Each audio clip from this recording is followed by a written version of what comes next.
Welcome to Vortex Fest. We are so excited to have you, unbelievably excited to have you. And you don't know this, but I am facing the camera, but around the camera are some of your favorite people, and you don't even know it yet. So just know that today is about to blow your minds. We have put something together so special for you.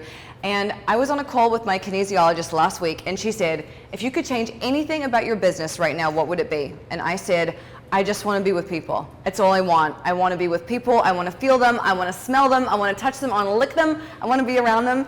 And as soon as we can do that in real life with a huge group, we will do it. So I cannot wait for the next Vortex Fest. It's going to be super magical. But because we cannot be together in person right now, and a lot of our international friends couldn't make it, so it didn't feel fair to just do it for our Americans, we decided we would bring it to you virtually. And so we have stacked the day with some amazing things that are going to blow your mind. You're just going to have the best time. I'm so excited for you in advance. And I also want to let you know that today there is a really special opportunity coming that is only available for today. So stay tuned, stick around, don't touch that dial, as they used to say back in the day. And we hope that you enjoy this, like, I don't know, Vortex TV channel madness. It's all about your future self and who is that person and where are you going, and we're going to take you there. So I'll see you in the next segment.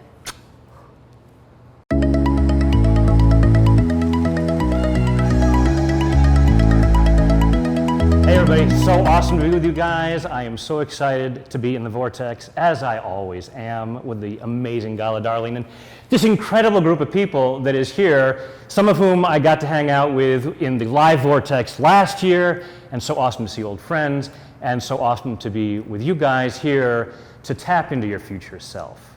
So what I would like you to do is close your eyes, take a deep breath in and hold it, and let it go. Now what I'd like you to do is just follow your breath through your body, allow yourself to get centered and grounded, allowing yourself to be right here, right now, as present as possible, so as to receive maximum benefit from this experience. And just following your breath through your body, just allowing yourself to be aware of what's going on inside, noticing how you're feeling. Notice how you're feeling physically. Notice how you're feeling emotionally. And now I want you to imagine looking in a full-length mirror, and I want you to see your ideal future self.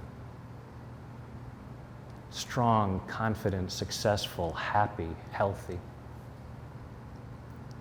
Whatever you'd like to see in that mirror, how you want to be seeing yourself in the mirror in the future. And again, following your breath through your body, noticing how you're feeling inside. Notice what the emotions are. Notice what the physical sensations might be. Absolutely notice those places in you that are excited. Say, yes, I'm so excited about who I am becoming. And of course, allow yourself to be aware of those places where you might not feel quite so comfortable. Notice where those parts of you might be saying, we can't do this. It's not safe, it's not familiar. Notice those parts of you that might say, wow, if that's who I am in the future, all of my current friends will be jealous. Notice those parts of you that might be saying, yeah, that future self looks so awesome, but it's not safe to be that person. Notice what you feel physically. Notice what you feel emotionally. Notice what thoughts, beliefs, and memories might come up as to why you couldn't or shouldn't be this person. Notice on a scale of 0 to 10 how much discomfort might come up around any of those beliefs. Notice where they are in your body. Take another deep breath. Open your eyes. And let's clear that stuff out. So,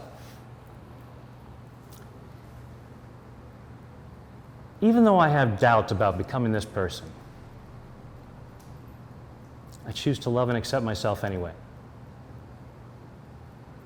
Even though I have doubts about becoming this person, I choose to love and honor myself anyway. even though I have doubts about becoming this person, part of me says, oh, this is definitely the future me.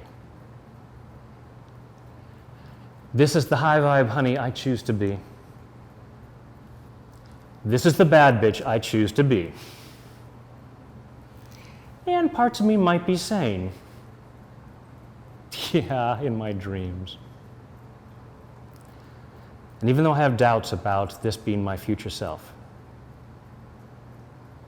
I choose to deeply and completely love, honor, and accept myself. And maybe anyone else who has contributed to these doubts. They were doing the best they could,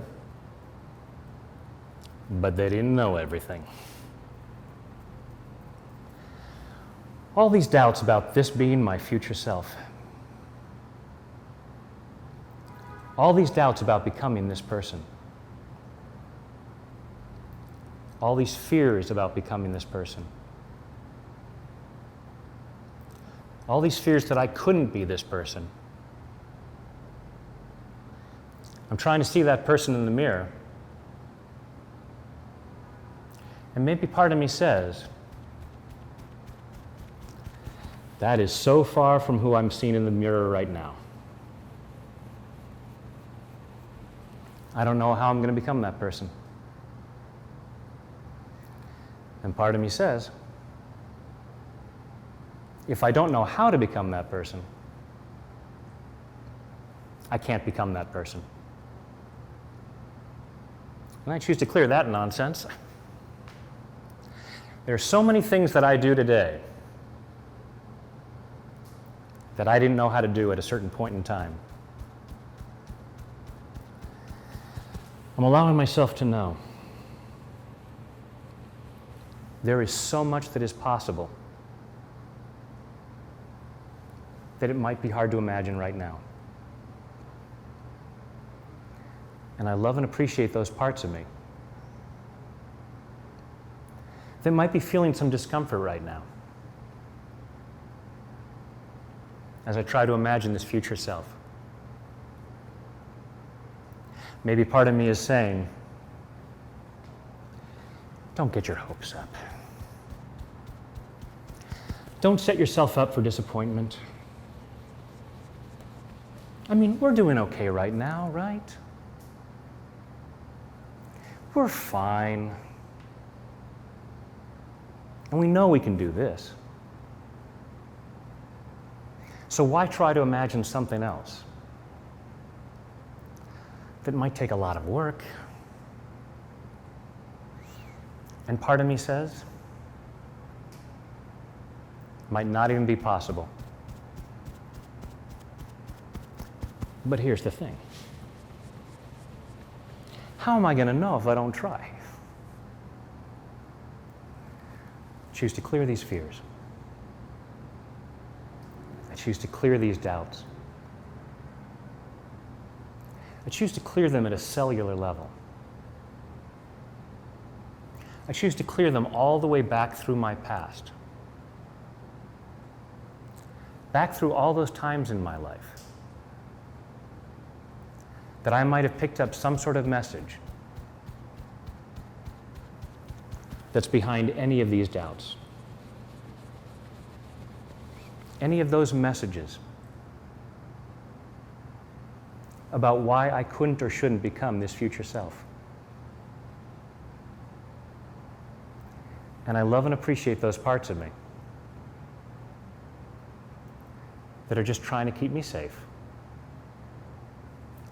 based on old misunderstandings. And their misunderstandings. I look at who I am right now in comparison to who I'd like to become. Maybe part of me thinks I'm a lot of the way there. And maybe it seems like a long way off. And the truth is, even with the fantastic things that I'm doing right now, I'm just scratching the surface. I am capable of so much more. And just saying that might be freaking part of me out. Part of me is saying, shut up. We're doing fine. Don't mess with the status quo. And it's not because I'm bad or stupid. It's not because I'm weak or lazy. It's because part of me is saying, it doesn't feel safe. I'm afraid I'll get hurt. I'm afraid I'll be disappointed. If only there was something we could do about disappointment. That's a tappable issue. So it's safe to risk it. Maybe I'm afraid I'll get it wrong. Maybe part of me says, well, this is who I think my future self should be. But what if that's not who I'm meant to be? What if I'm meant to be someone totally different? I don't want to waste time and energy creating the wrong person. And I love and appreciate those parts of me that are just trying to get it right. And I'm allowing myself to know,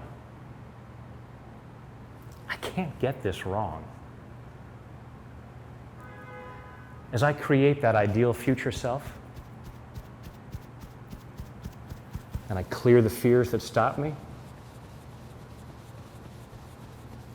and I start moving forward, there's two possibilities. Either I step into that self, and it fits like a glove, and I feel awesome being this person. Or I gain clarity about who I really want to be. I'm either going to succeed at this, or I'm going to learn something. This is a total win-win situation. So I'm allowing myself to know that. Allowing myself to get clear about any of the fears that might be coming up. Thinking again about that future self. Seeing that person in the mirror. Allowing myself to feel really good about that. Allowing myself to clear what doesn't feel like love. So that I fall in love with this person. Manifesting this person from the inside out. Because that magnificent self is already there inside. I'm just clearing away what doesn't belong. Just like Michelangelo sculpting the David. I'm revealing the masterpiece. So as I think of my ideal future self, it's not even someone I have to create. It's someone I'm revealing. And I'm just releasing what's in the way. And I'm allowing myself to feel really good about that. Clearing what doesn't belong. Clearing what isn't love. So that I feel so much love for myself. Allowing myself to really love myself. In body, mind, and spirit. Take a deep breath. Close your eyes. Go inside. And again, looking at that full-length mirror, see that ideal image of your future self. Just rate yourself on a scale of 0 to 10 as to how much you love this person, how strongly you believe you are this person.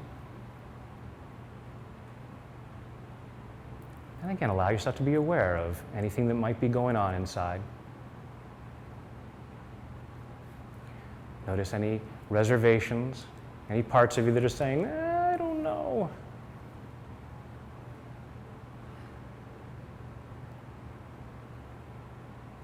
Take another deep breath. Open your eyes. And just for fun, we're going to do a tapping round with a positive start.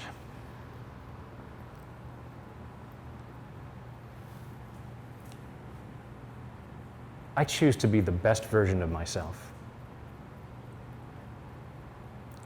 And I choose to love and accept myself. I choose to be the best version of myself. And I choose to love and honor myself. I choose to be the absolute best version of myself. And I know that person's in there. And I'm giving myself permission to show up as that person. I choose to be the best version of myself. So when I imagine my future self, wow. I choose to be so impressed. And I'm allowing myself to know that the reason I can see this person is because that person's already there inside of me. I'm giving myself permission to be that person. So that when I think about my future self, part of me might even be saying, the future seems too far away. I'm doing it now. I'm being that person right now. As I literally tap into my awesomeness and become more and more of who I really am, then when I imagine who I'm going to be in the future from now, it's mind-boggling. And I choose to have fun with that. And I'm clearing any doubts or fears that might come up. Part of me might be saying, I don't think I could handle being that awesome. And I might have ideas about why that might be dangerous,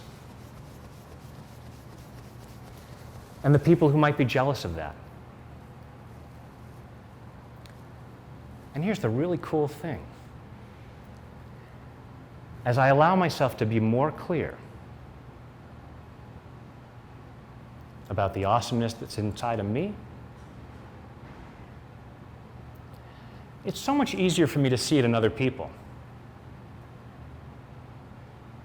And then I can help them tap into that. Then instead of both of us playing small, so as not to make the other one uncomfortable, then we're both kicking butt. Living our best lives, being our best selves. As I allow myself to be my best future self, I help other people give themselves permission. So I've been telling myself I should play small for the sake of other people. I am clearing that crap out right now. I owe it to them to push them. I don't want to settle for less than my best self. And I don't want anyone I care about to settle for less. It is an act of love to encourage them to be their best selves. And it's scary. I may know some people who may not be thrilled about that invitation. I'm clearing my fears and doubts about that. And I'm clearing my own fears and doubts. As I imagine their resistance, that's my resistance coming up. And I'm allowing myself to clear that. It is safe to become my best self. It is right to become my best self. Not that I need to judge myself for maybe not being all the way there yet.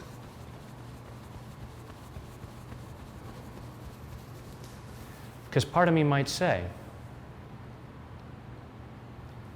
as I allow myself to think of my best self, maybe I'm not as far as I'd like to be. And then I have to feel bad about that. If I tone down the brightness of my future self, my current self looks better by comparison. I don't need to do that. Turning the wattage way up. Because even as I turn it all the way up, as in this one goes up to 11, I'm still only getting a little way there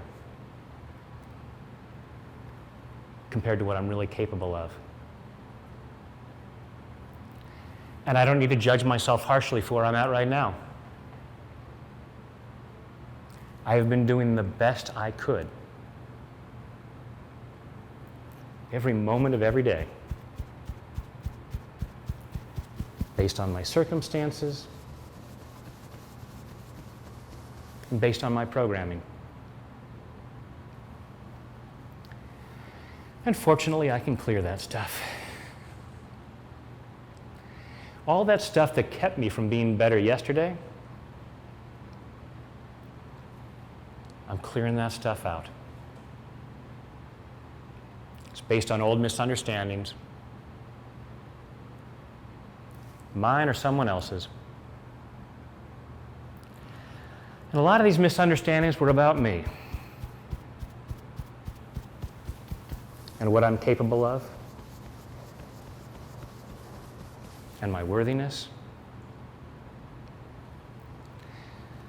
And so many people were so wrong about that. Because the truth is, I am a magnificent child of the universe, worthy and deserving of the best this world has to offer. Nothing is too good for me. Clearing all the doubts about that. All the old lies about that.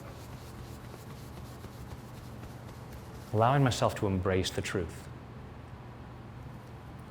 When I think about my fabulous future self, I'm allowing myself to get very clear. I absolutely deserve this person's life. Everything that comes with it. I'm allowing myself to really know that. Clearing any of the old doubts. From any of those past events where someone might have suggested otherwise. Where they told me that I wasn't good enough. Where they told me that I wasn't deserving. What was up with them? They were having a bad day or a bad life. But they were wrong. Because I am freaking awesome. And I'm allowing myself to embrace that. And here's the thing.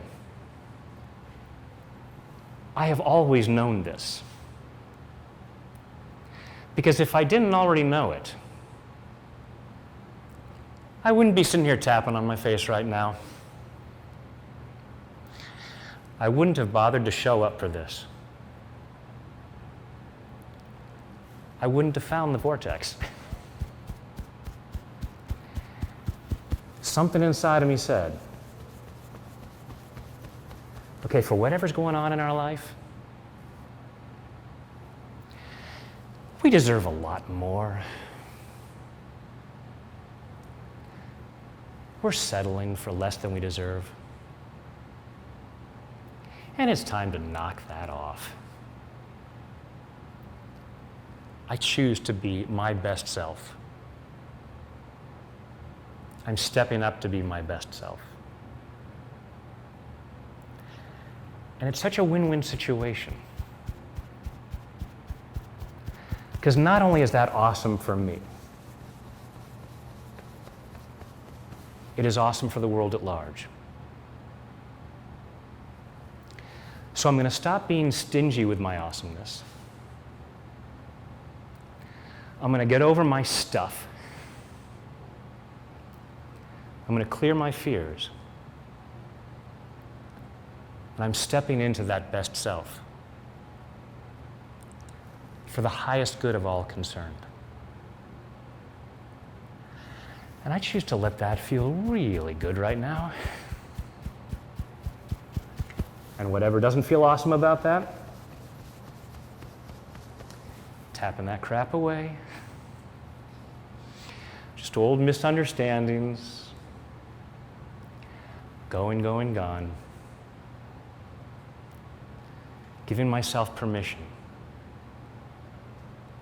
to be my absolute best self. Because I deserve that. And I'm loving myself in the process. And that allows me to send out so much more love to the world. And I'm loving that in body, mind, and spirit. Take a deep breath. Close your eyes, go inside. And again, look at that full-length mirror. See that ideal future self, that real you, or that invitation to move towards something that's even better for the highest good of you and everyone else concerned. It's a win-win situation. Take a deep breath. Open your eyes. And thank you so much for being willing to do that, because if you haven't noticed, the world could use more people being their best selves. And we are so excited to be here to help you step into that best self, that future self, and make it happen as soon as possible. So thanks for doing this with us.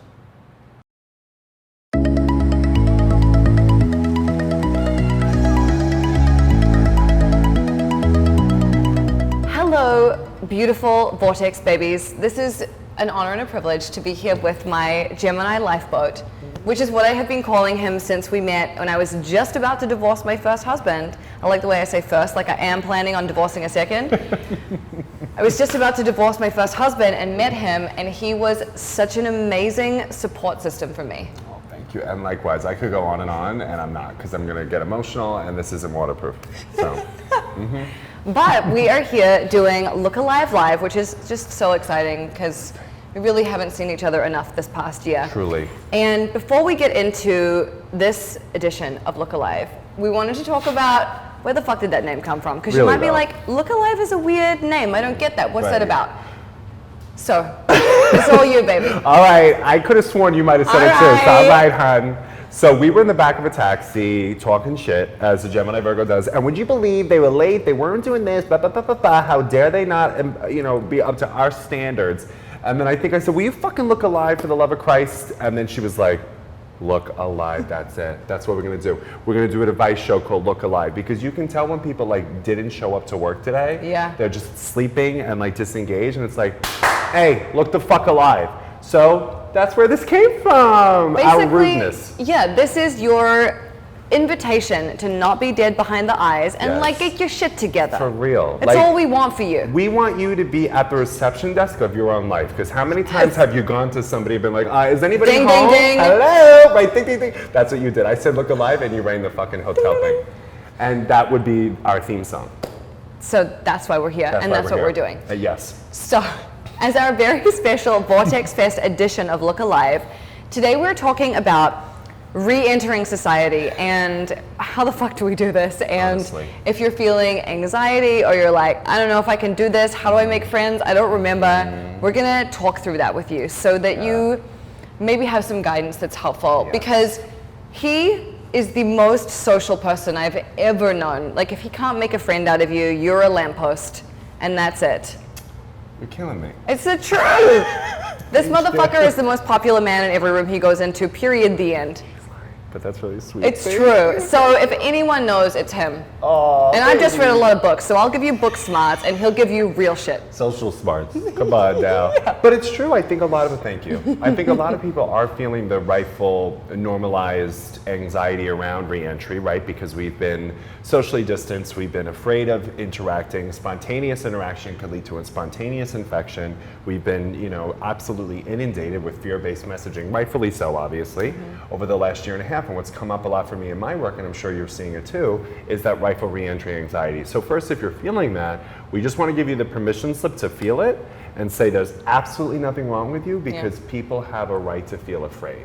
And so what we want to do actually is walk you through maybe what trust could mean and actually the value of certain skills in socialization so that you can feel as you're re-entering, you have the right tools and the right methods.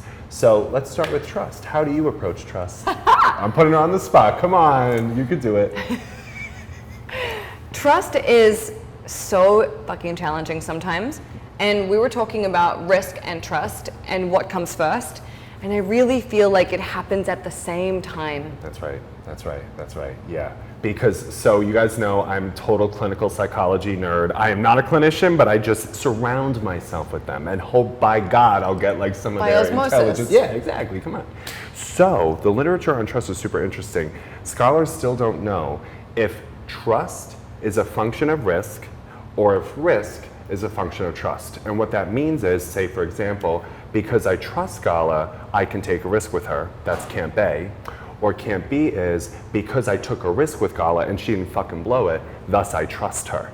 You see? So is trust a function of risk or is risk a function of trust? But because we're two mutable bitches and we're born while seasons were in transition, hello, we know damn well that it's not either or, it's both and. If only the doctors knew that. If only. If only, come on. Look come alive, on. doctors. Seriously, Jesus, get your head out of your ass. So then, what we want to do is actually start with maybe what micro risks we can take. I actually have a suggestion, but I'd love to hear your suggestion. What's okay, your you're like, suggestion? you go first. Yeah, go for it. So, I actually believe in the benefit of small talk.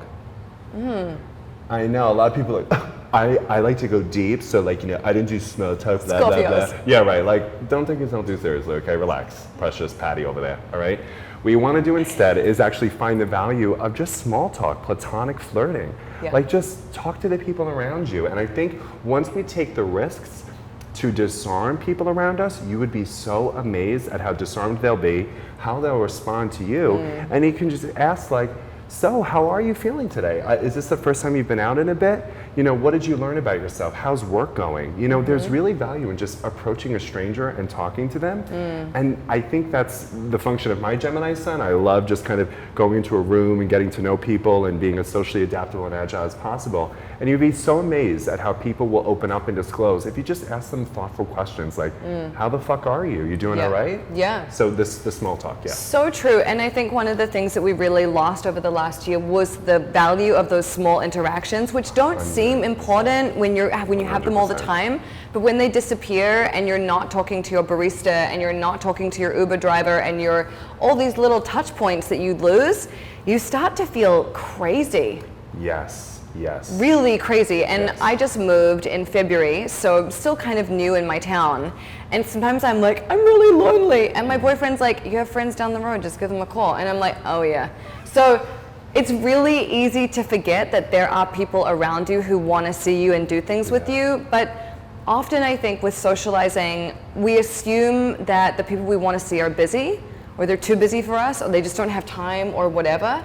But honestly, I find that most of the time, if you just make the invitation, even if it's a small one, like, hey, do you want to get some coffee? Do you want to go to the beach? Do you want to go for a walk? Most people will be like, I'd love to, or I can't today, how about tomorrow? Yes, that's so true. And like making those bids for connection is really important. Yeah, and not just always waiting for the invitation. I know there's going to be like projectors and human design in the audience who are like, I always have to wait for the invitation.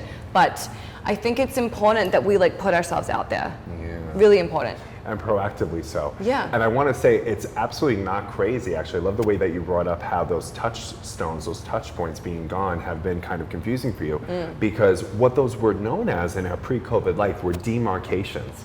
So what would happen is when we would go to Starbucks, when we would go and talk to people, those small interactions would demarcate a differentiation.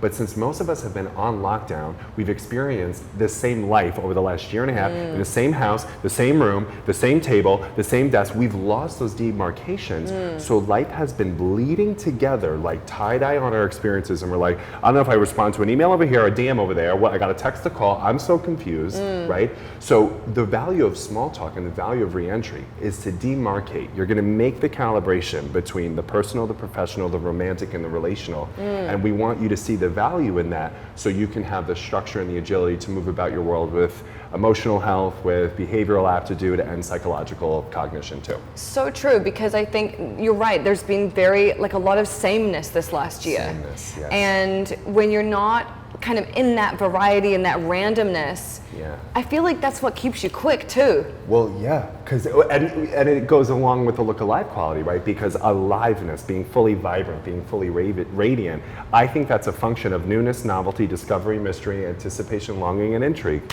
Right? So since we haven't had This that. fucking guy, are you kidding me? Come on. Don't be impressed. This is all I talk about all day long. Okay? So it's literally my only skill. But it's true. It's really, you know, the radiance, the life force, the excitement is because of newness. Right. And so what do we know about newness, everybody? It is absolutely an outcome of the quality of our imagination. So if you're also feeling reentry anxiety, that's okay. Let's have that coexist with the imagining, the wondering of, okay, I know the circumstances, but what about the vision? How can I imagine me meeting new people and seeing where that goes? Because imagination is the life force of the wanting and desire. Yeah, and having the vision is so important. There are so many times in my life where I have been unsure about how to proceed with something, feeling really stuck, reading lots of articles, watching videos, blah, blah, blah. But it's not until someone tells me, oh, you have to visualize it, then I visualize it, and it's so easy. Your body just follows. So if you're at the moment sitting in your house, wearing your mask in your house, trying to chew on your nails, which you can't because you got a mask on, I want you to visualize going to a coffee shop and having a conversation with someone, or doing something that you haven't done for the last year. Put your brain there so your body can go there. Beautifully said. And if trust is, as Rachel Botsman says, who teaches out of Oxford University, a confident relationship with the unknown, we can confidently engage with the unknown from a place of vision, imagination, and that quality of, because I've thought about it and envisioned it first, that will give me the certain level of aptitude to exist in the unknown.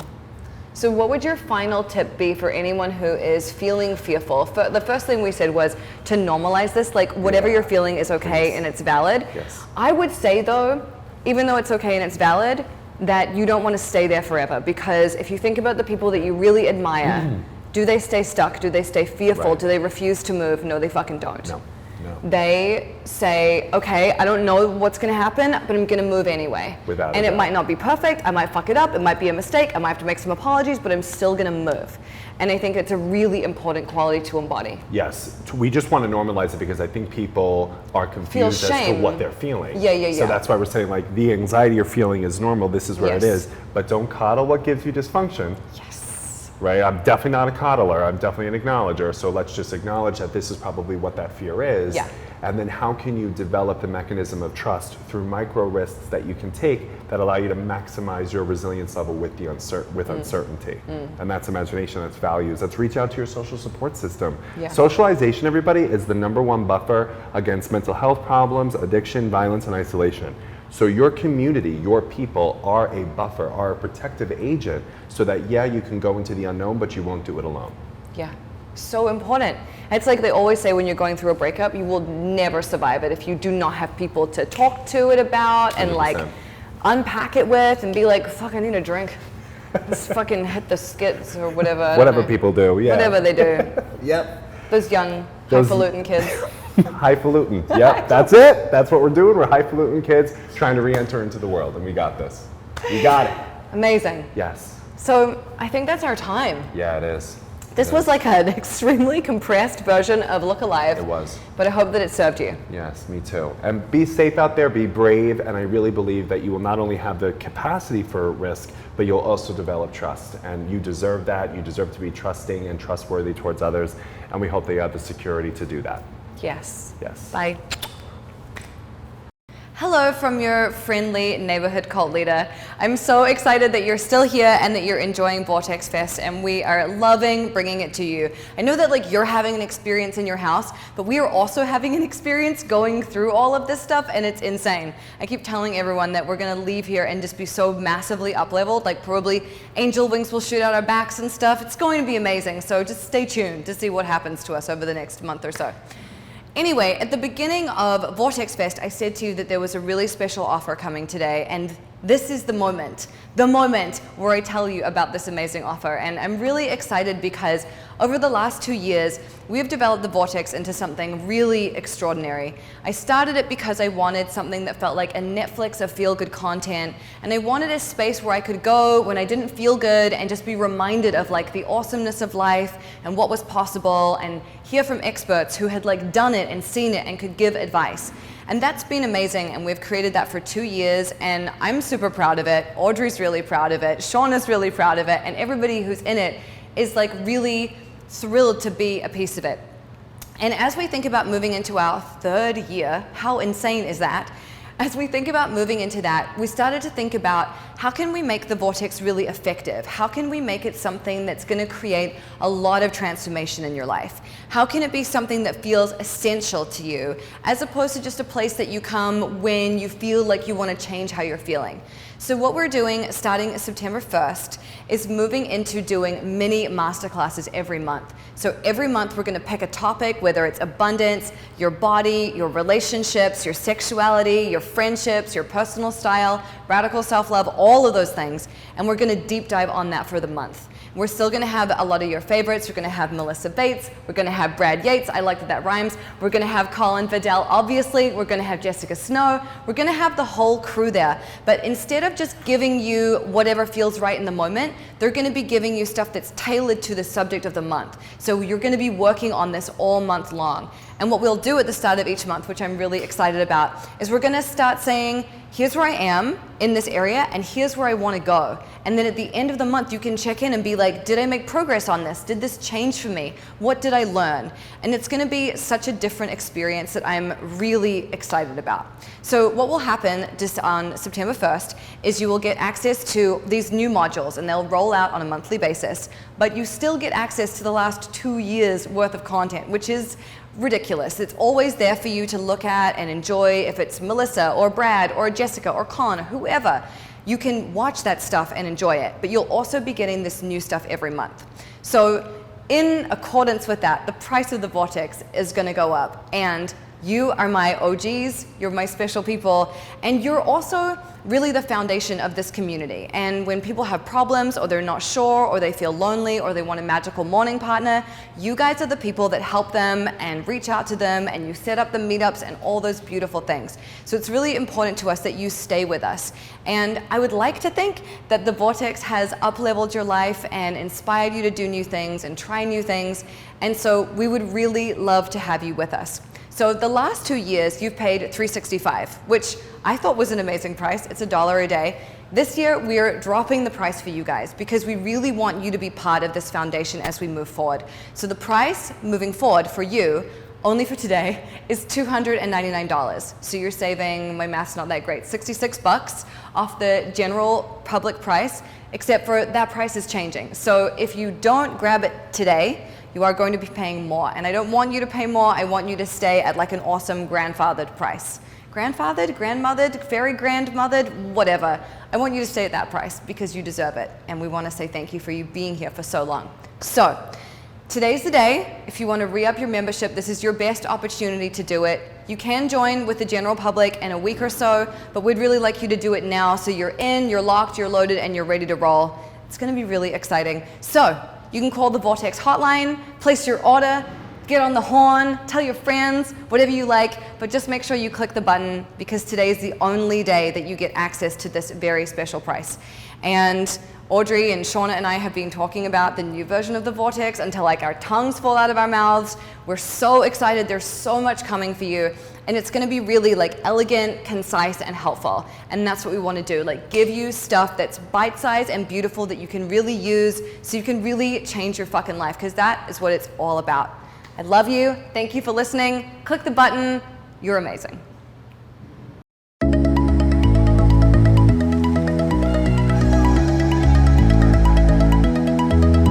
Hi Vortex babies, it's me, Colin Bedell, the resident astrologer of the Vortex. Together we're going to talk about the astrology of worthiness, because worthiness is such a powerful concept when we think about it, when we emotionally inhabit it, and when we apply it in real life. So what we're going to do quickly is just break down what worthiness is through the work of Dr. Brene Brown, who I'm pretty sure you know by now I am absolutely an evangelist of. I burn incense at her altar, I make offerings to her, she is extraordinary, and I found her work in my early 20s really when I needed it. And when I tell you it has fundamentally transformed my life from the inside out, when I bring it from abstract intellectual thought straight to behavioral aptitude, it is absolutely the truth, okay? So her viral TED Talk that she gave in 2011 called The Power of Vulnerability, Dr. Brown was able to determine that the only variable, the only delta, the only differentiating factor between the people who had courageous, connected, compassionate lives versus those who had disengaged, maladaptive, and dysfunctional lives was worthiness. So what is worthiness, especially if it's such an important variable? It is the fundamental belief that you, me, everybody watching, and everyone evermore are fundamentally worthy of love, joy, belonging, and success exactly as they are right now. No ifs, ands, or buts about it. Because the world that we live in thrives off of you and I externalizing our worthiness, right? Meaning, oh, I'll be worthy if, when, or until. I'll make it situationally based or circumstance dependent, right? But according to Dr. Brene Brown, if you're nasty, okay, worthiness is already your birthright. So I just want you to imagine, how would you be living, what would you be thinking, and how would you be behaving if you felt that that was fundamentally true, right? If you claimed worthiness as your birthright, because it is, your astrology supports it, I would think the universe supports it as well. I honestly believe that there's no stronger foundation of life by which we can meaningfully engage in than the fact that we don't have to perform, we don't have to pretend, we don't have to perfect, because we're fundamentally worthy right now exactly as we are, okay? So in this discussion, what we're going to do is outline the 10 guideposts to wholehearted living by Dr. Brene Brown, who brings almost 25 years of doctoral research to the field of social work. And I think it's helpful for us to have language for what things aren't and what things are, right? So it's not enough to just say, this is what worthiness is. We also have to name, this is what worthiness isn't. So we're gonna cover 10 things that I want you to let go of and 10 things that I want you to choose in favor of worthiness. Next, as you know, I'm a Capricorn stellium, so I am not about giving you useless information if it can't be applied to behavior and operationalized in your exact decision making, okay? So I'm going to point to specific areas in your natal chart, so hopefully you have that by, because I'm pretty sure everybody in Vortex has been read by me, so if you don't know it at this point, please schedule a reading with me or another professional astrologer who can direct you to these things. But I really want us to figure out how we put this into aptitude, how we onboard worthiness, how we put it into a skill set, because again, it's not enough for us to just theorize and pontificate about it. We also need to put it into behavior, okay? So we're bringing it back old school with this dry erase board, okay? Because Mercury is retrograde and we don't have Wi-Fi. And what we're going to do is outline the 10 things that you need to let go of and the 10 things that you need to choose in order to live a wholehearted life, because these are the steps to worthiness, okay? So the first thing that you're going to want to let go of is what people think, and you're going to want to choose authenticity. So have you noticed that many of us are trying to impress people we haven't even met?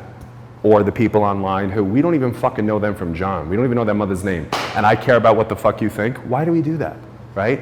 So you want to actively let go of what people think and actively choose optimized authenticity instead. I use optimized here because authenticity in popular culture has been co-opted by a lot of people in terms of, well, I was being authentic, so I spoke my truth. Right, no, let's choose optimized authenticity, because you could authentically be a neo-Nazi, and that's something to be proud of, right? We want to choose authenticity from an optimized space, which means I'm going to keep it real with myself. I'm not going to lie to myself, right? Because a lot of us pretend not to know things. I'm telling you, so many issues in your life could be resolved if you ask yourself, what am I pretending not to know? Okay? So authenticity is that answer. Let's not pretend you don't know this shit by now. Let's put it into an actual behavior. Let's put it into practice. Choosing authenticity, which is I'm keeping it real with me, I'm keeping it real with others, and I'm keeping it real with God as I understand it. And on the level of what people think, what I want to share here is that you may want to choose an executive board or a community of people whose opinion of you really matters, right? Because really, when it comes down to it, not caring what people think to the upteenth degree is its own kind of hustle, right? Where there actually are people who have a really meaningful interest in seeing you fly at full wingspan. So choose the 2 to 3 people in your life who have consistently held a space of what's available for you and have had the courage to say, sweetie, this is where you missed the mark though, but this is how you can improve. So think about what you would want to do, who you would want to select to include in your community of people or your executive board of directors. Next, we have to let go of perfectionism, which is really just a manicured version of shame. Okay, and have you noticed a lot of people are like, well, I'm a perfectionist, and so, yeah, and so thank you for telling on yourself, right? We don't want to enroll in perfectionism, and we don't want to allow other people to do it, because the idea of perfectionism is if I say it right, if I am absolutely bulletproof, if I'm completely protected from any level of criticism or cynicism, only then will I contribute, only then will I show up to my life as I understand it, right? But that's a real seductive discourse, except it's totally fucking bullshit, right? You want to totally disenthrall yourself with the belief that you'll be totally bulletproof before you can show up, because I actually think what we need to choose instead is self-compassion, which is, guess what? You, me, everybody watching, we're imperfect, so we're gonna make mistakes. So how do we apply self-compassion in those moments where we can say to ourselves, yeah, this is where I missed the mark. This is the learning I can embed into my personal infrastructure so I don't make that same mistake again. Who do I need to admit responsibility for? What do I need to be accountable to, right? And if I have that space of self-compassion, I won't be enrolled in perfectionism because I know this is a fool's errand, right? And Brene Brown calls perfectionism the 300-ton shield. We think if we hold it up, it'll keep us safe, but it really doesn't. And it's exhausting to hold something that heavy. So let's all together make a collective decision to let go of perfectionism. The third thing we're going to want to let go of is numbing, okay, and actually choosing a resilient spirit. So where you're numbing is where you actively disengage, where you distract yourself, where you perhaps maybe protect what gives you dysfunction. I know that I'm numbing when I'm on the 4th episode of a Netflix show that I can't quite fucking remember the name of, and I'm on the 7th actor trying to figure out what their zodiac sign is, but I don't even care, and I look over and I've eaten half a box of Entenmann's donuts. How did I get from point A to point B? Then I know, Colin, you're checked out, you're disengaging, let's choose an active resilient spirit instead. So resilience, absolutely essential to discuss, because resilience, folks, is essentially the space between an emotionally activating event and the behavior you choose to choose, okay? So what we want to remember is Dr. Susan David says really beautifully that emotions are data, but they're not directives. So and the universe is co-signing on that. Thank you, Dr. David, okay? So resilient spirit optimizes and widens the space between I'm emotionally hijacked and what's the behavior I choose to choose. Because a lot of us get way too much social permission to, oh, you need to tell them this and you need to tell them now. You need to send that email. You need to let them know. Blah, blah, blah, blah. And we react from so much adrenaline and appetite and anger. And then 5 minutes later we go, what was I thinking? Right? That's why we choose a resilient spirit. We choose the space between, all right, I'm emotionally activated, I'm going to give myself permission to feel these things, but it does not mean I actually have to act from it. It doesn't mean I need to numb. It doesn't mean I need to disengage. It doesn't mean I need to distract myself. I'm going to give myself permission to inhabit this space, because it's the idea of Viktor Frankl, who wrote A Man's Search for Meaning, that in the space between stimulus and response lies your freedom, right? So I want you to think about how resilience gives you freedom, how structure gives you freedom, and not the other way around. Next, the fourth quality is scarcity, and we want to choose joy and gratitude instead, all right? So this is really essential to discuss, because in 2021 and 2022, we're going to have the nodes shifting into Taurus and Scorpio. And I think this letting go and choosing as a Taurus Scorpio ruled conversation, what essentially scarcity culture is it's the idea of, because of this qualifier, I am not enough. So I am not promoted enough, rich enough, I don't have enough followers, I don't have enough money, I'm not enough, it's not enough. So the minute you're enrolling yourself in the idea that because of a qualifier you are not enough, right, then you know that you've enrolled in scarcity. And meanwhile, worthiness as a birthright says, what are you doing listening to those voices? You're already enough. And then have you noticed that sometimes when you go, all right, no, I'm enough, I can do this. And have you noticed it's usually when the shame voice comes around and says, oh, who do you think you are? So if it's telling you you're not enough and who do you think you are, you put the middle finger in the air and you say, shut the fuck up, because I'm going to choose joy and gratitude instead. Okay? So the reason why we want to choose joy and gratitude instead is because joy is, I think, the antidote to scarcity. It's the invitation to soften into the present moment and say, you know what, there's nowhere else in the world I'd rather be than right here with you fine people. There's nowhere else in the world I wouldn't want to be doing anything else than softening into this, because I know scarcity wants me to think I'm not enough, right? But this moment is enough. You are more than enough, and I'm going to actively soften into that. And joy and gratitude are connected because, really interestingly, the scariest emotion that researchers have been able to determine for folks to experience is actually joy, right? Because since we live in such a scarcity-based culture, what happens is when we are confronted with, or we have the invitation to soften into joy, because we've been in total hypervigilance and hyperdefensiveness, we don't actually know how to transition into that, right? So joy becomes foreboding when we lose our capacity for vulnerability, says Dr. Brene Brown, right? So what happens is when joy is in front of us, we immediately assume WCS, baby, worst case scenario. What I'll do is I will catastrophize, dress rehearse tragedy, live in the wreckage of the future, and then maybe then if I can put all that armor on, because I know how this is going to go down, maybe then I can beat vulnerability to the punch. But once again, hate to break it to you, that's bullshit, right? You want to actively choose joy and gratitude instead. So when we're confronted with joy, we have to actively soften into gratitude. And this is really important because I think we're at almost 3.5 million people have died of COVID worldwide, right? So we have been surrounded by loss. And what's been really interesting to me is that throughout my readings and talking to other people, resoundingly, folks have said, I really wish I just softened into the small moments with the people I've lost over time. All my life, I didn't get too excited, I didn't get too thrilled about, oh, I have this partner, I have this friend, and then that didn't prepare me for when they died.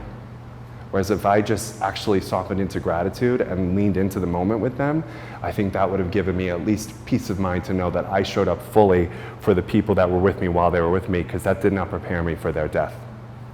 Right? And I think this is a Taurus Scorpio ruled conversation. So let's brace ourselves for that as the North Node enters Taurus in the first week of December. Next, we have certainty and faith and intuition. So, God, do we all love the need for certainty, right? Oh, I'll only trust you when I know for damn sure they're going to sign on the dotted line, and when I have absolutely no risk involved here, and when there isn't any capacity for uncertainty and emotional exposure. I want certainty, right? And trust me, in the astrological community, in the spiritual-based spaces, we need to remember that too. A lot of times we like to make the uncertain certain in the name of, I predicted this. Like, no, you just look like a moron, okay? So instead we choose faith and intuition. So faith and intuition is a part of wholehearted living, because where can we be without faith, right? What can we do without faith? Very little. But you could use vision as an example, you can use manifesting, tapping. These are all different symbols for the same content, which just means a belief in a higher power, right? A belief in something that's in us but not of us, guiding us to our highest level of self-actualization.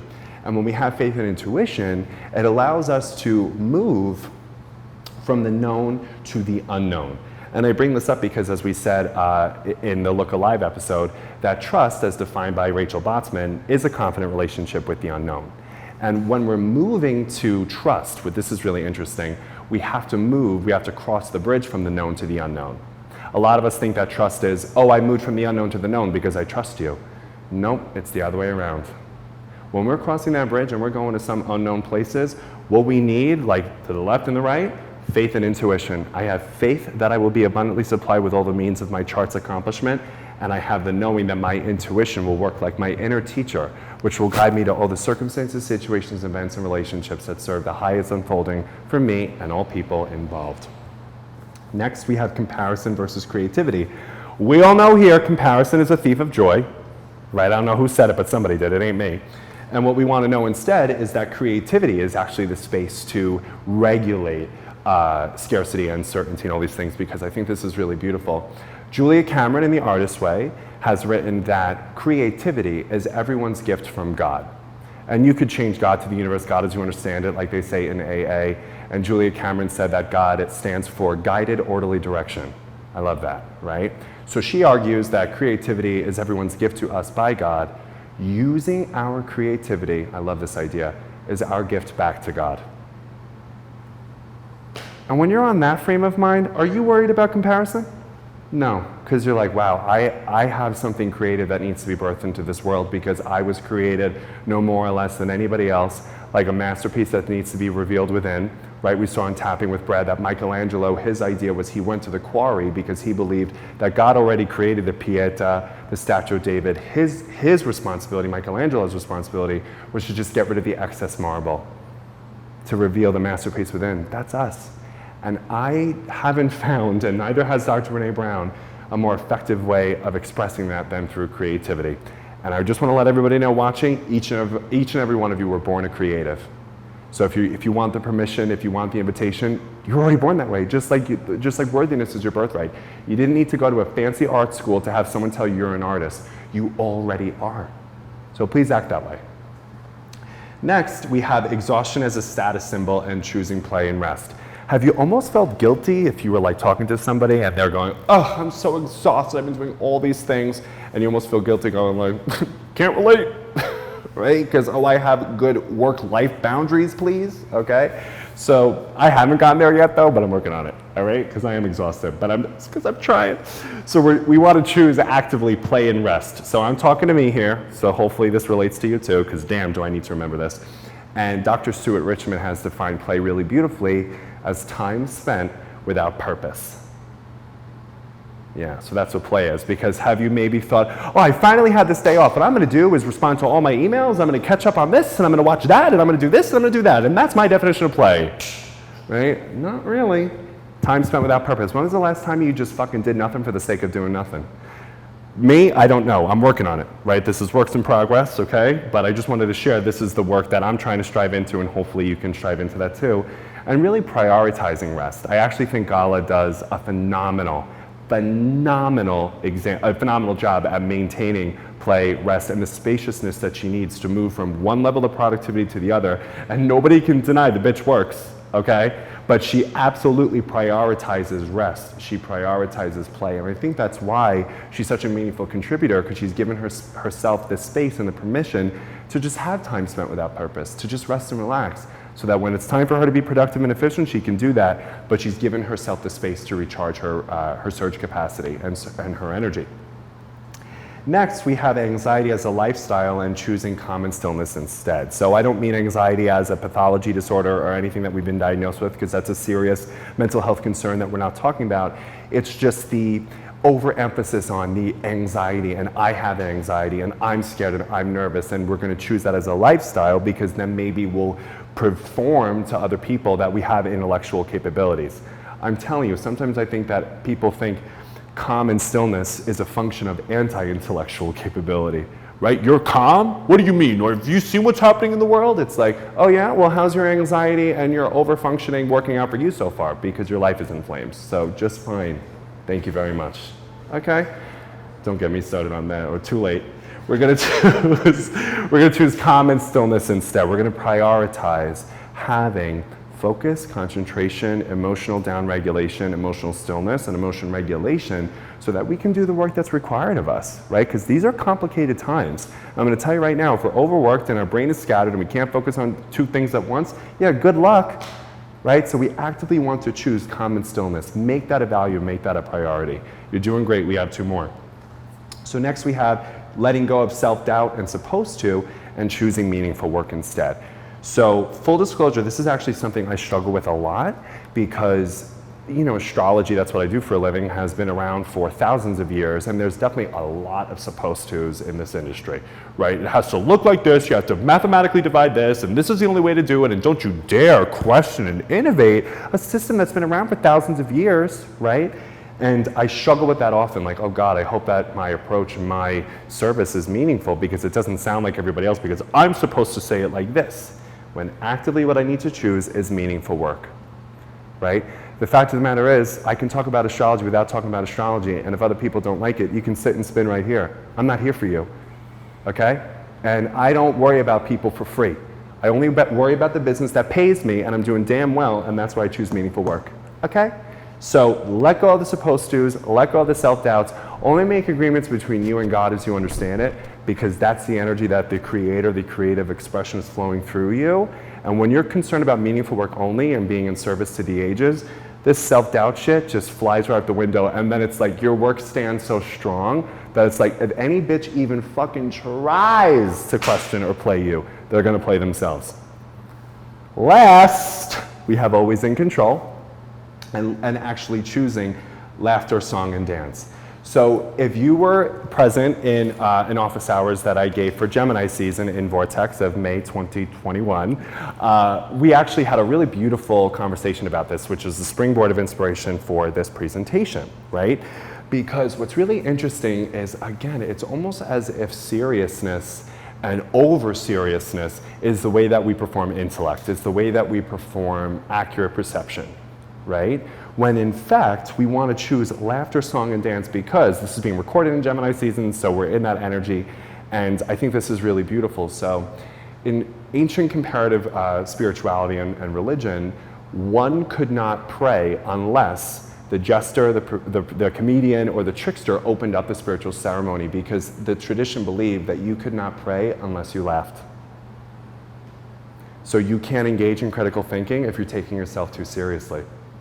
Or if you're always in control, right? Oh God, what will they think if I dance this way or sing this way or laugh at something, right? Maybe they'll think that I'm not totally tethered to reality. Maybe they can't think I can talk about serious systems of oppression that are impacting other people, that I'm ignorant of all these things. No, we can absolutely release the attachment to control and engage in laughter, song, and dance, because when we have levity, we have critical thinking. Right? It's not the other way around. So I want you to hold the juxtaposition of, okay, yes, there are things in life that I have to take seriously, and we will, but I don't have to take myself too seriously. You don't. And that'll give you lightness, levity. You can be adaptable and light on your feet so that you just get the right messages at the right time to do what the universe would have you do, so you can live a wholehearted life and live from worthiness as your fundamental birthright, okay? So once again, because attribution matters, none of this material was my own, okay? I am referencing entirely the work of Dr. Brené Brown, who put this idea forward in her work, The Gifts of Imperfection, published in 2010. I'm a walking works cited page, so that's why I just wanted you to have the year and the Random House publications, et cetera, et cetera. So now that we went over what worthiness isn't and how to choose worthiness instead, what we're going to cover together is how to put this together astrologically and operationalize it from your natal chart.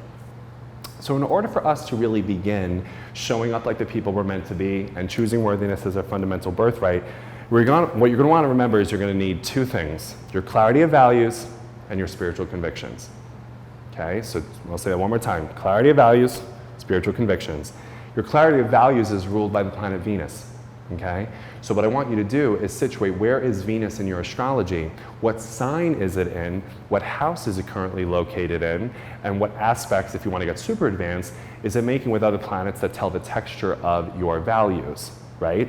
So what you want to know around the literature of values is that we actually only have to choose 2.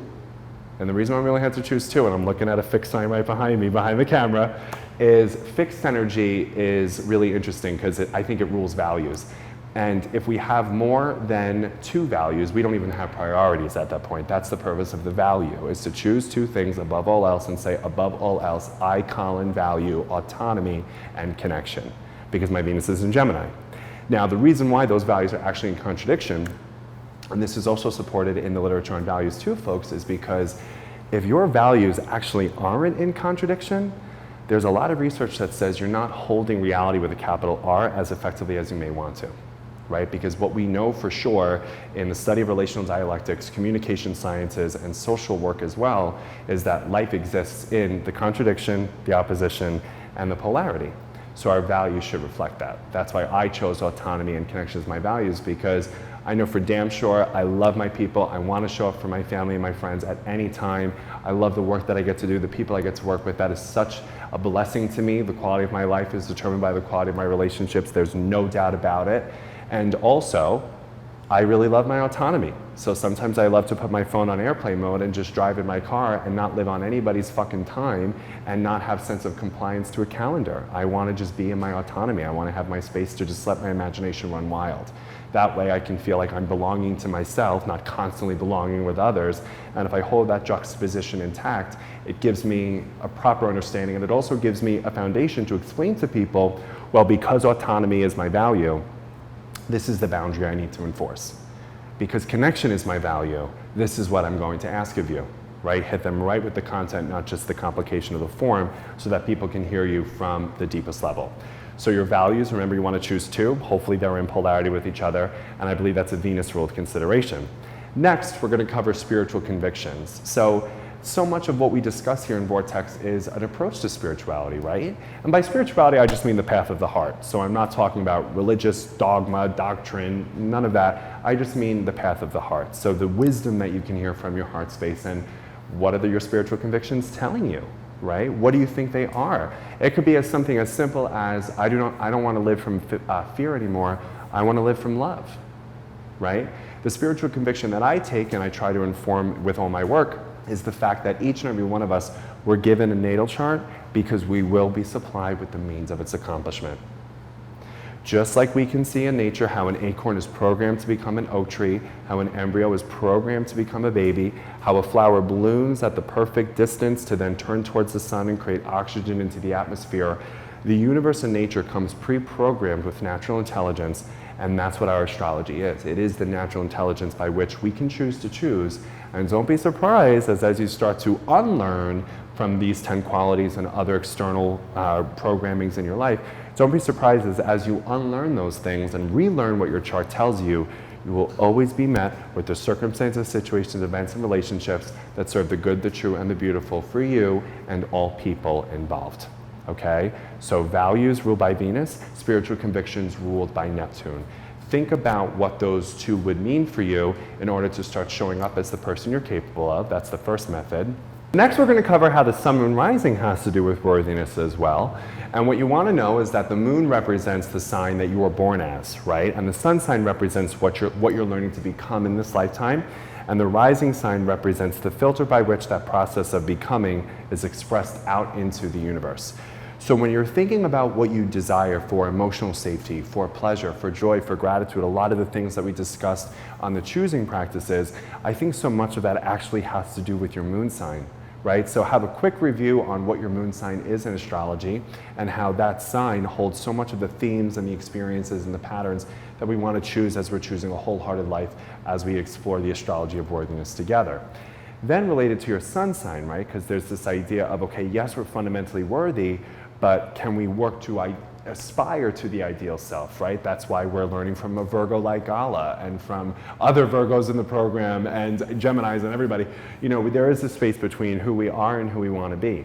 That's ruled by your sun sign, right? Because the sun represents our energy that we're meant to become into this lifetime. It actually doesn't immediately come so naturally to us. That's the moon, right? So we're meant to become the sun, we're born the moon, and that process of becoming, as I said, is filtered through the rising sign. Speaking of, you know, supposed to's, I'm going to give you a hot take that I have in astrology. I actually don't believe the rising sign belongs to us. I believe that it belongs to others. So I want you to look at your rising sign in terms of what people think in authenticity, and it might be that people project a lot on your rising sign, but it doesn't belong to you anyway, right? You want to kind of choose authenticity instead. And if you've ever wondered how you walk into a room, what energy you express, your astrological first impression, the way that other people experience you, because it belongs to them, that's your rising sign.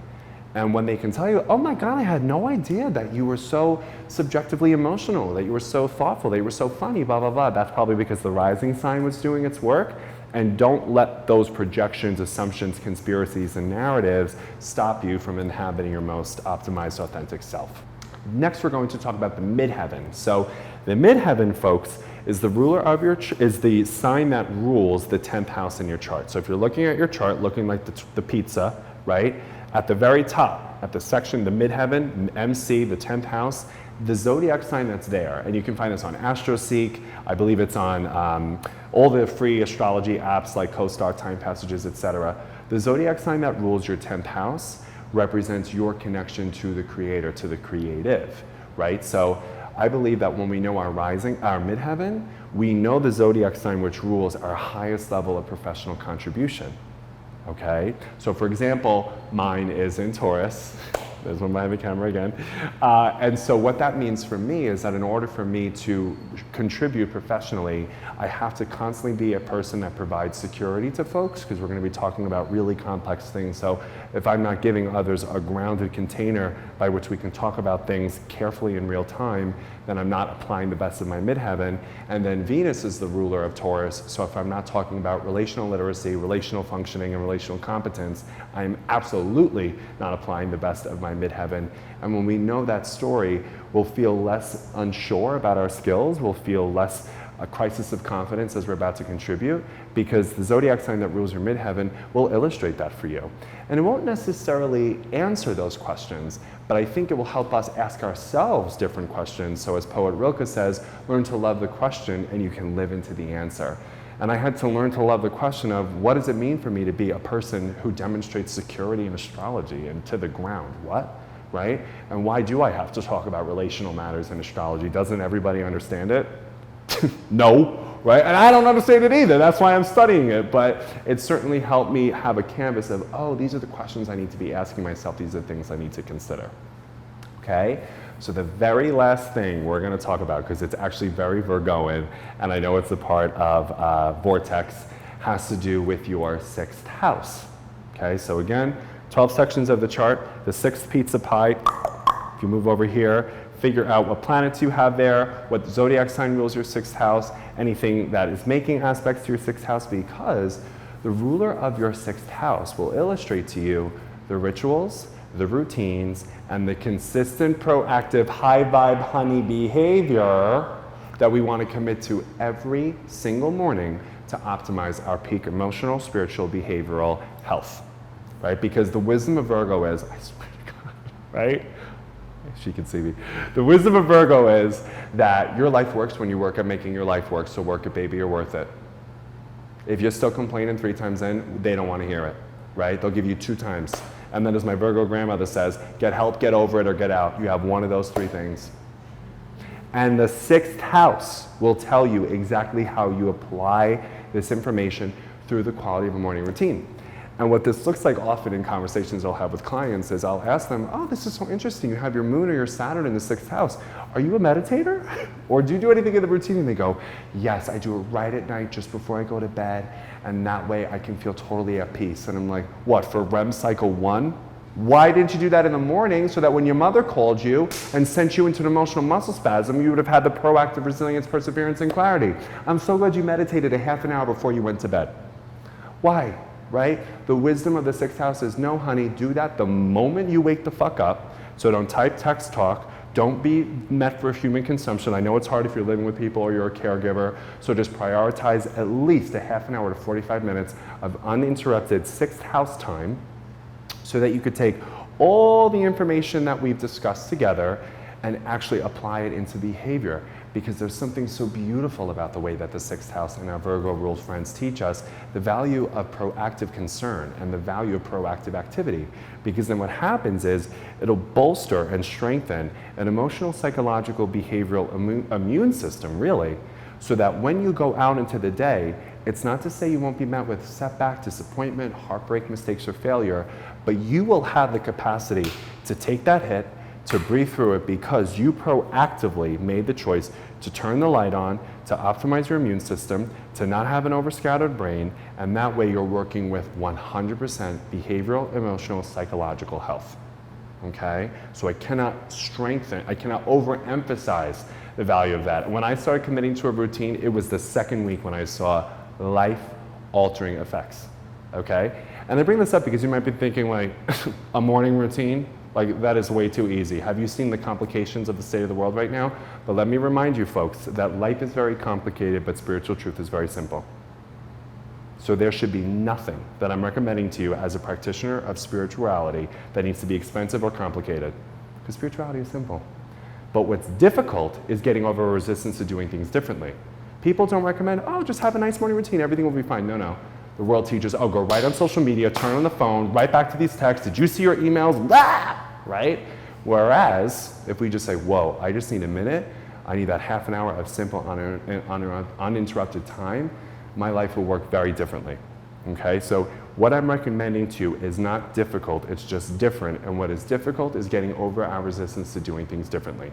But since we're imagining the future self, right, you are a person who in this moment and evermore can breathe through discomfort, can choose worthiness as your birthright, and say, okay, I will build the foundation by which the best life I could live will be built on, because as Brad said beautifully, this is not just a gift you're giving to you, this is a gift that you'll give to everybody who love you, right? And I think that's wonderful, is when we claim self-love and worthiness and the future self, first individually, and then give it away to everybody else and subconsciously invite them to do the same thing. Because if worthiness is just in the individual container of self-help, self-care, self-this, self-that, that's nice, but is it the full story? No ma'am, right? We want to give everybody permission around us to step into their worthiness, to choose simple spiritual steps so that they can fly at full wingspan, and they don't have to do it alone because you and everybody in Vortex Fest will be doing it with them, okay? So that's my conversation with you. I hope that's helpful, and I'm wishing you a life of joy, of peace, of meaningful relationships, and just like badass bitch moments that we all deserve every single fucking day. All right? May the stars be ever in your favor. I'm out. Bye. So, you know how we were talking about how your social network and your community is really important in being able to take those risks and do those things? 100%. Greatest variable for resilience, perseverance, and empathy. How does that tie into what we're doing here today? Well, first of all, I just want to say I hate selling. I literally hate it. I fucking despise it.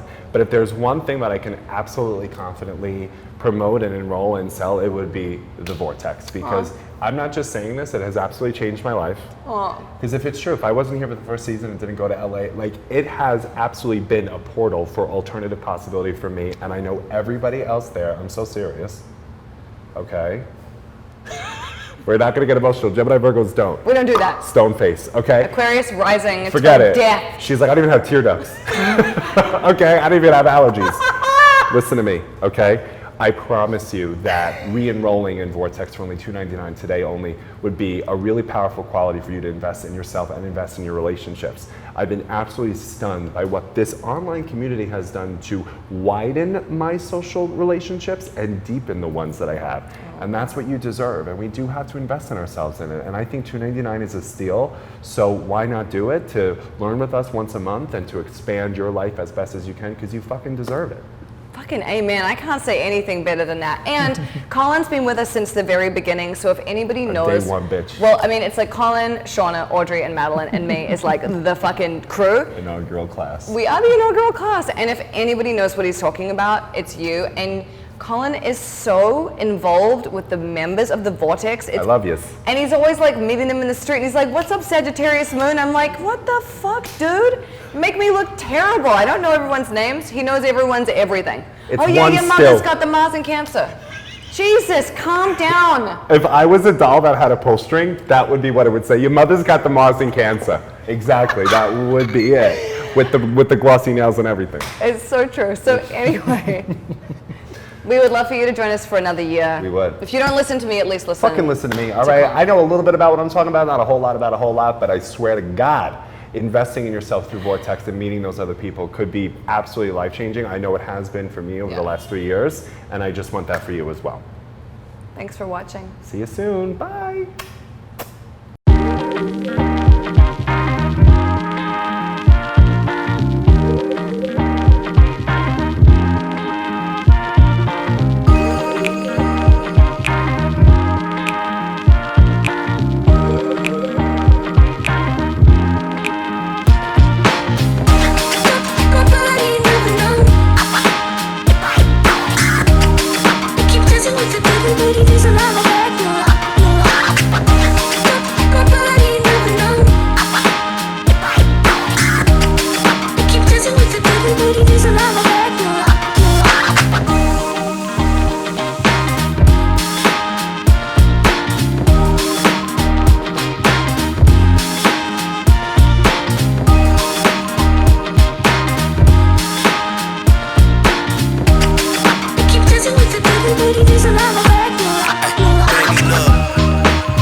everybody does a lava back now.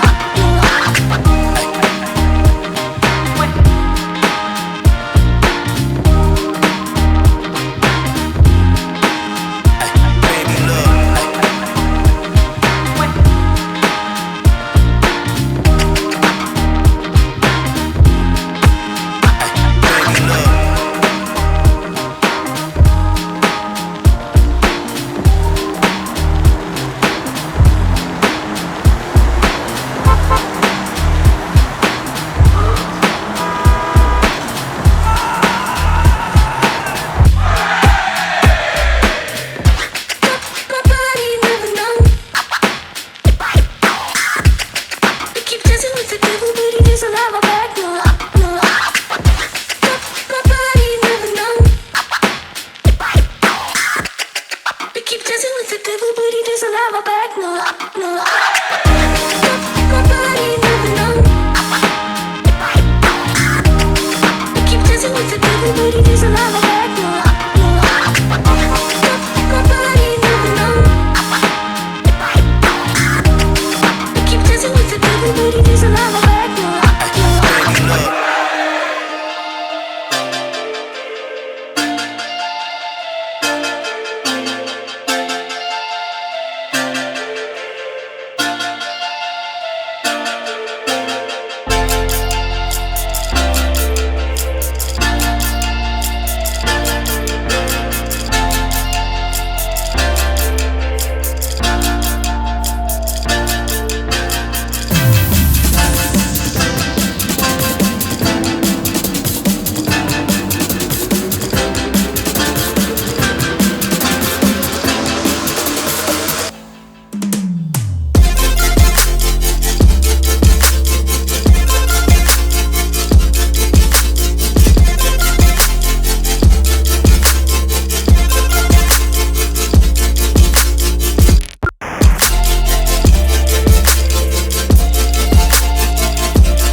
A million people in the crowd, but I only see your face in all the lights.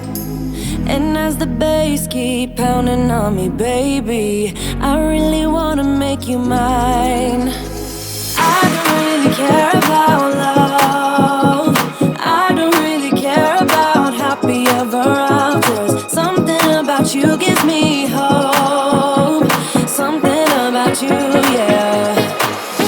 When the sun goes down and the night sky's falling, do you believe in one-time lovers? 'Cause deep inside of my wildest dreams, you'll be by my side. When the sun goes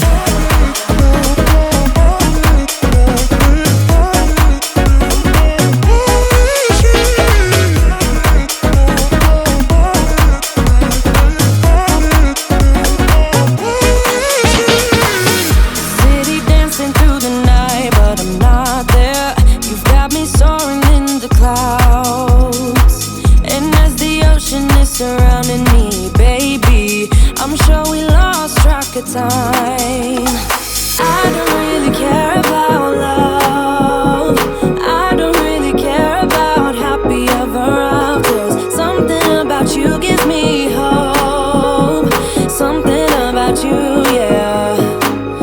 When the sun goes down and the night sky's falling, do you believe in one-time lovers? 'Cause deep inside of my wildest dreams, you'll be by my side. When the sun goes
we wanted to break up the day with a little bit of movement and a little bit of excitement, because if you've been sitting for a long time, your hips are sore, you're getting restless, we wanted to move around. So I brought my favorite movement person ever.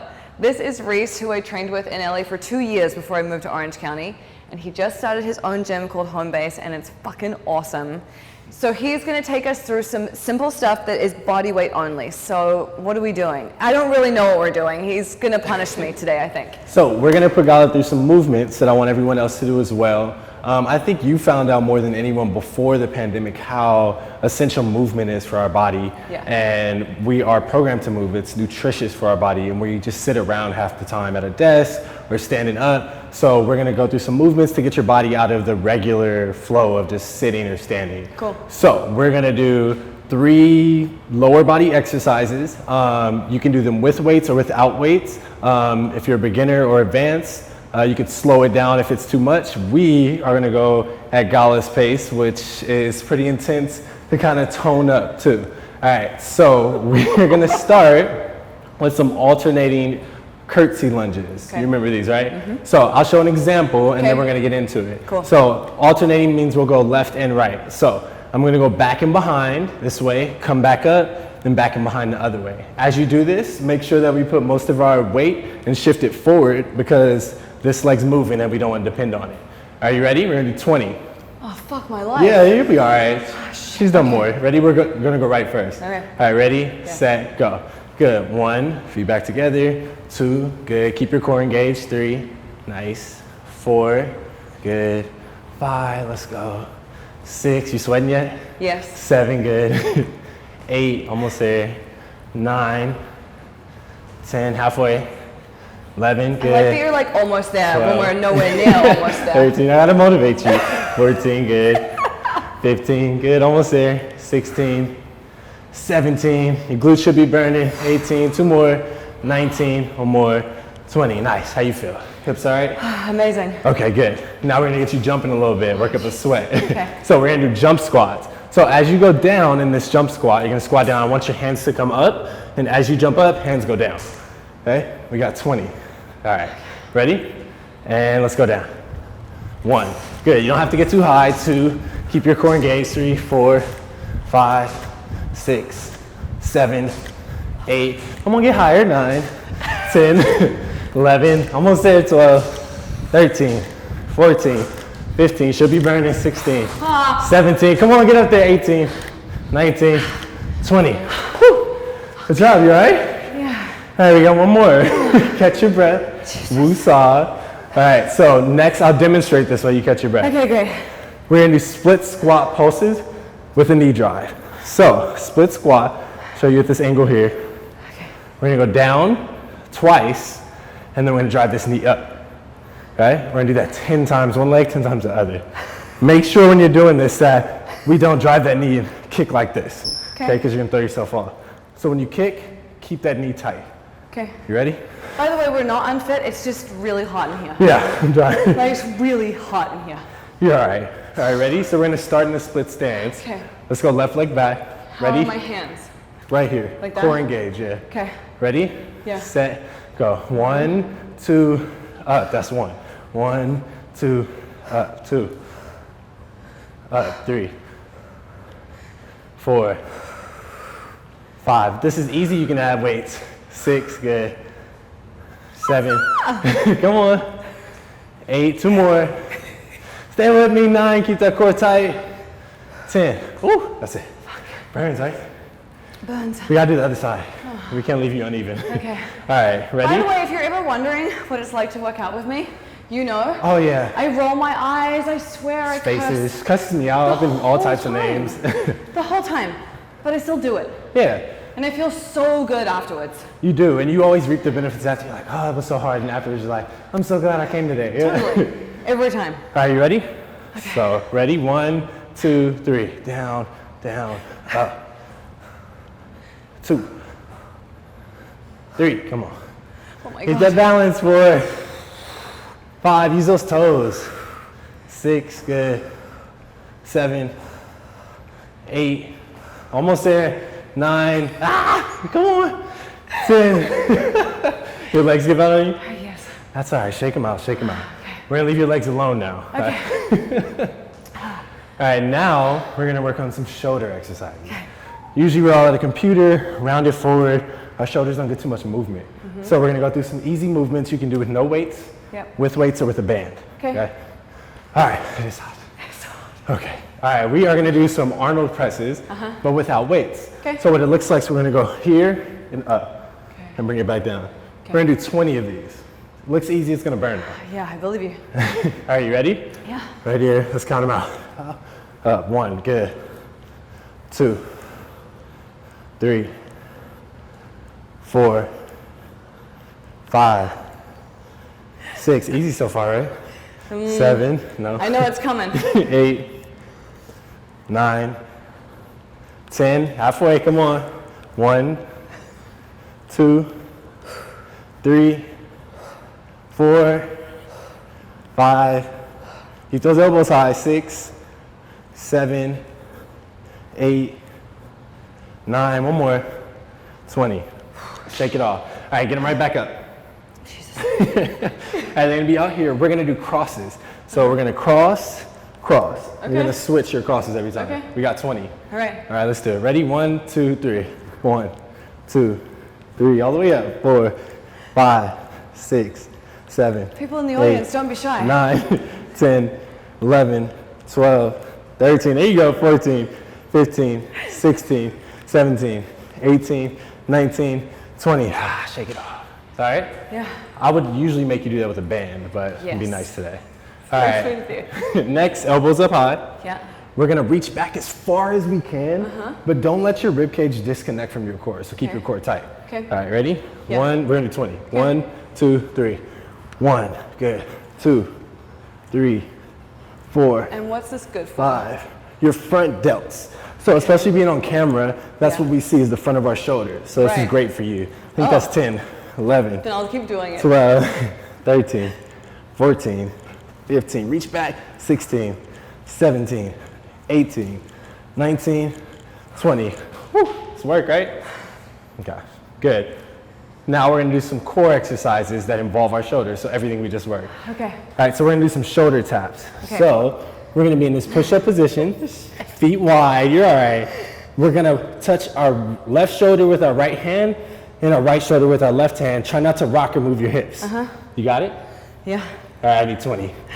Whew, sorry. So fucking hold me. All right. So keep your feet like apart so you have balance, right? Yes, the more narrow, the less stability you have. Right. So we want to go wider. So feet apart. And I want your hips down.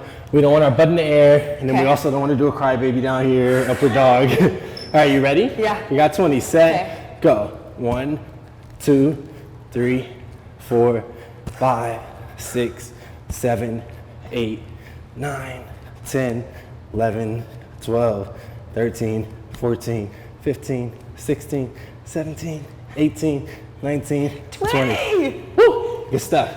All right, so we're gonna head to the ground and do some dead bugs, fundamental for your core, which you're very good at. So let's go ahead and lay back. Okay. Good. We want your knees up like a tabletop. Yep. Good. I want your hands straight up. Yep. Cool. We're gonna move opposite legs and opposite arms. So right arm, left leg, okay? Let's try it. We're gonna do it for 10. Right arm, left leg. Yep. Good. And then bring it back. Don't alternate. We're gonna wear one side out. Oh shit. 2. Okay. Good. 3. Wait, 4. I'm like losing my. Bring it back. Bring it back. Okay. There you go. Bring that arm up again. Okay. All right. Let's go. 5. Good. 6. 7. 8. 9. 10. Now we switch. You ready? Yeah. Okay. Let's go. 1. There you go. 2. 3. 4. 5. 6, 7, 8, 9, 10. Woo, good stuff, right? All right, so now we need to hop up and stretch. Feels so good to lie down though. Don't enjoy it too long. All right, so lastly, we're gonna stretch. We beat you up, but I always fix you up too. Yes. So we're gonna do world's greatest stretch. This is my favorite stretch. Should be yours too by now.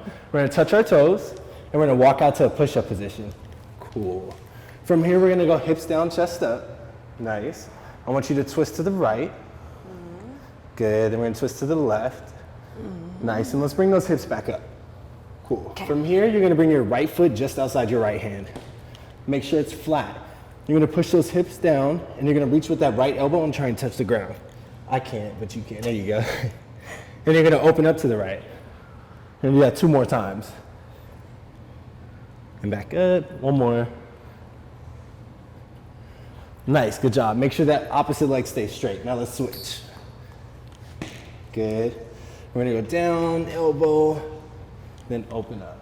Good. Nice, 1 more. Nice. Now we're gonna put that hand back, put your foot back, keep your legs straight, and we're just gonna walk up. Ta-da. Ta-da! That's it. Okay, so if people want to do this as a workout, what should they do? How many of these should they do? Everything we just did, so all the leg exercises, you should do 3 times. So all 3 of those once, and then you do it 2 more times. Same thing for the shoulder exercises. The core exercises 3 times as well. If it's easy, add weights or add more reps. If it's too hard, just slow it down, do less reps. Yeah. It's like all variable. Like when we first started working out, there was like stuff I needed to like get sorted before we could do various things. Yeah, there was things we had to fix and make sure that you knew how to use and do correctly to avoid injury. And you, you took it and ran with it and killed it. And now look at you. Thanks. But so if you can't do everything immediately, don't feel bad about yourself. We all start somewhere. And in fact, I started working out because I had a 5th floor walk up in New York City and I was climbing the stairs and I was huffing and puffing and I was 25 years old and I was like, if I don't figure this out, no one's going to do it for me. I have to figure this out. You have to put in the work. Yeah, but everyone starts somewhere and usually it's somewhere shitty. Yeah. So don't take it too personally. The main thing is consistency too. That's what I loved about you so much, that you were consistent and hardworking. Thank you. And you showed up and you gave it your all no matter how you were feeling or if it was your birthday or sick. It's true. Yeah. It's true. And you can do it too. So we hope you enjoyed this interlude and we'll see you in the next segment. Bye. Deuces. Do you want to look like this? Obviously. Do you want to re-enroll? Obviously. Today's the day, girl, because after today, the price changes. So get in while you fit in. Vortex!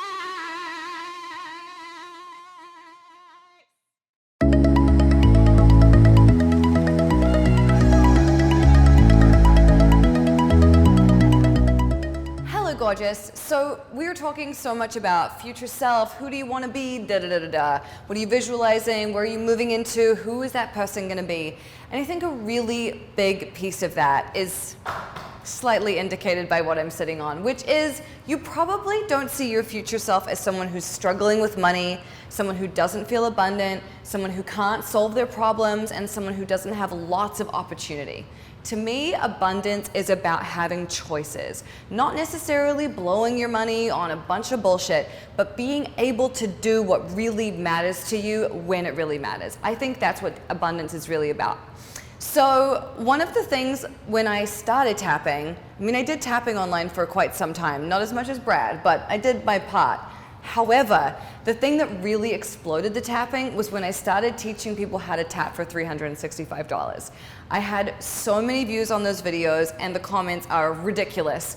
And so it's kind of one of my favorite tests of like, does tapping work or not? Well, let's tap on some money and see what happens. So in this tapping together, we are going to work on up-leveling our abundance and welcoming gifts from the universe. Gifts that come quickly, gifts that are a surprise, but a pleasant surprise. And then you get to test this. Did it work? Did it not? Did something show up? Did it not?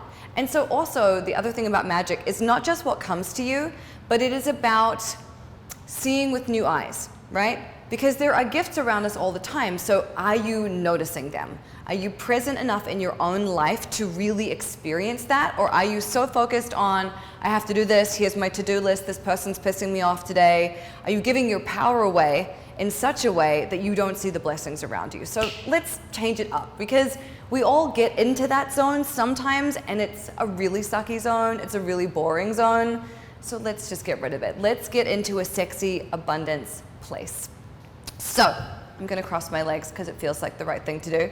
And I am going to start tapping here on the karate chop point, and I would love for you to repeat after me. Maybe I'm blocking my blessings. Maybe I'm playing small. Maybe I don't even fucking know it. But that doesn't mean I'm not doing it. There is so much happening around me all the time. And I'm not always present to it. What joyful experiences have I missed because I was focused on my to-do list? Or I was pissed off at some person who wasn't trying to annoy me, but somehow the way they lived their life was irritating to me. How many times have I missed the beauty of life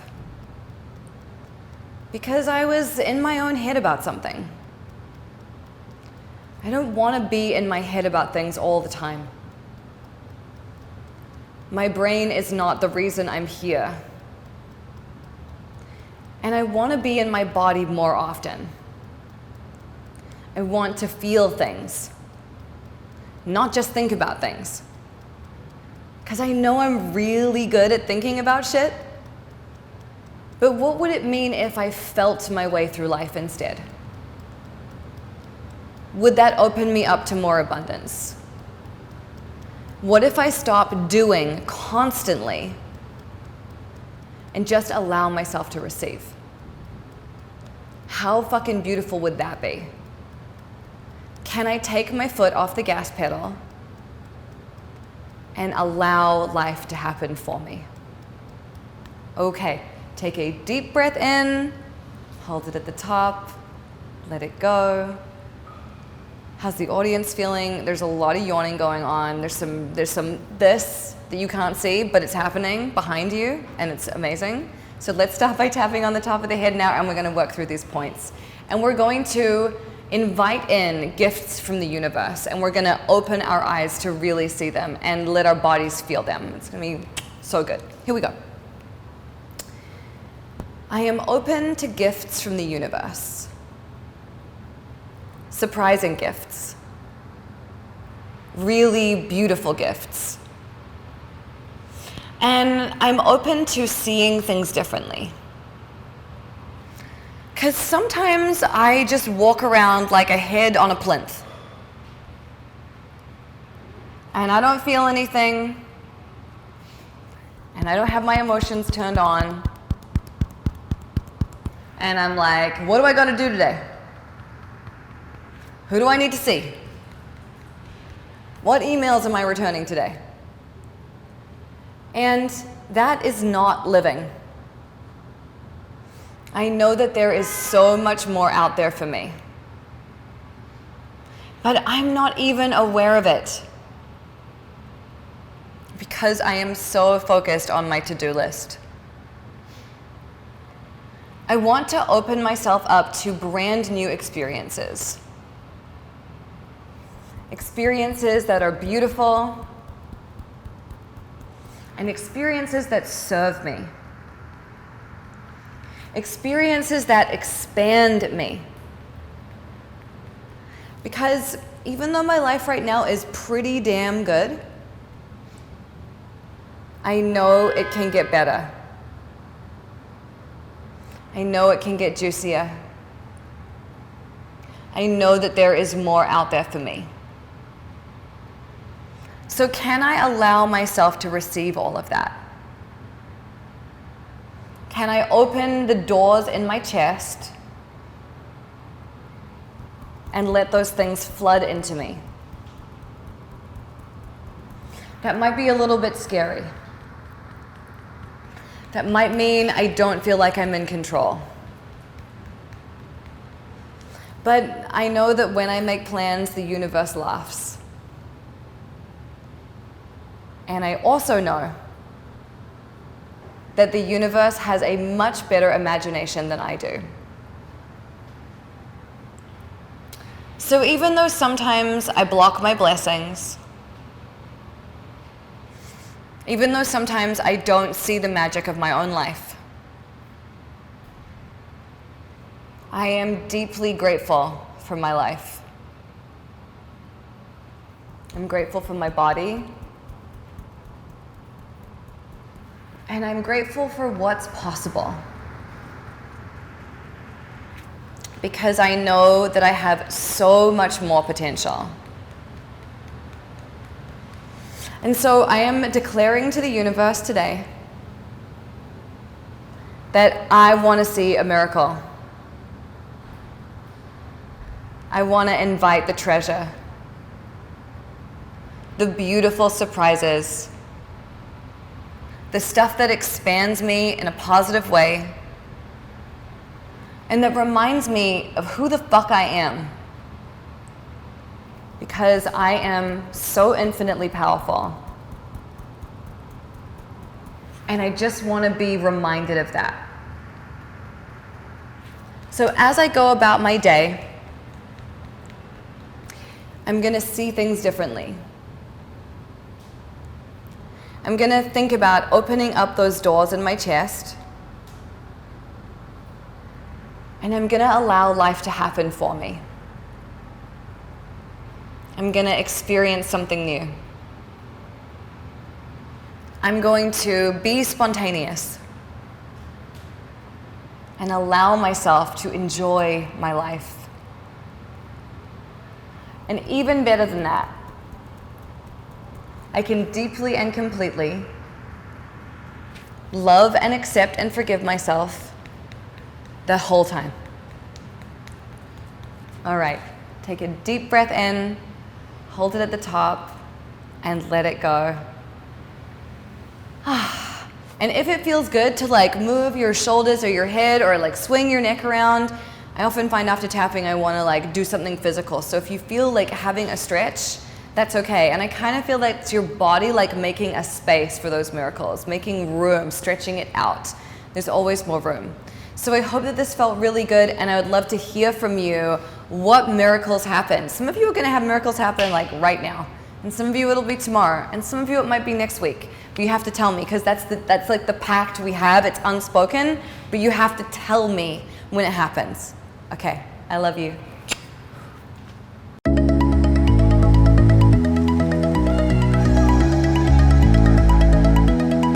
I'm talking wop, wop, wop with this wet ass pussy. Macaroni in a pot with this. Hello. Do you want to be like this? Obviously. Are you going through your life wishing that you were more like this? Obviously.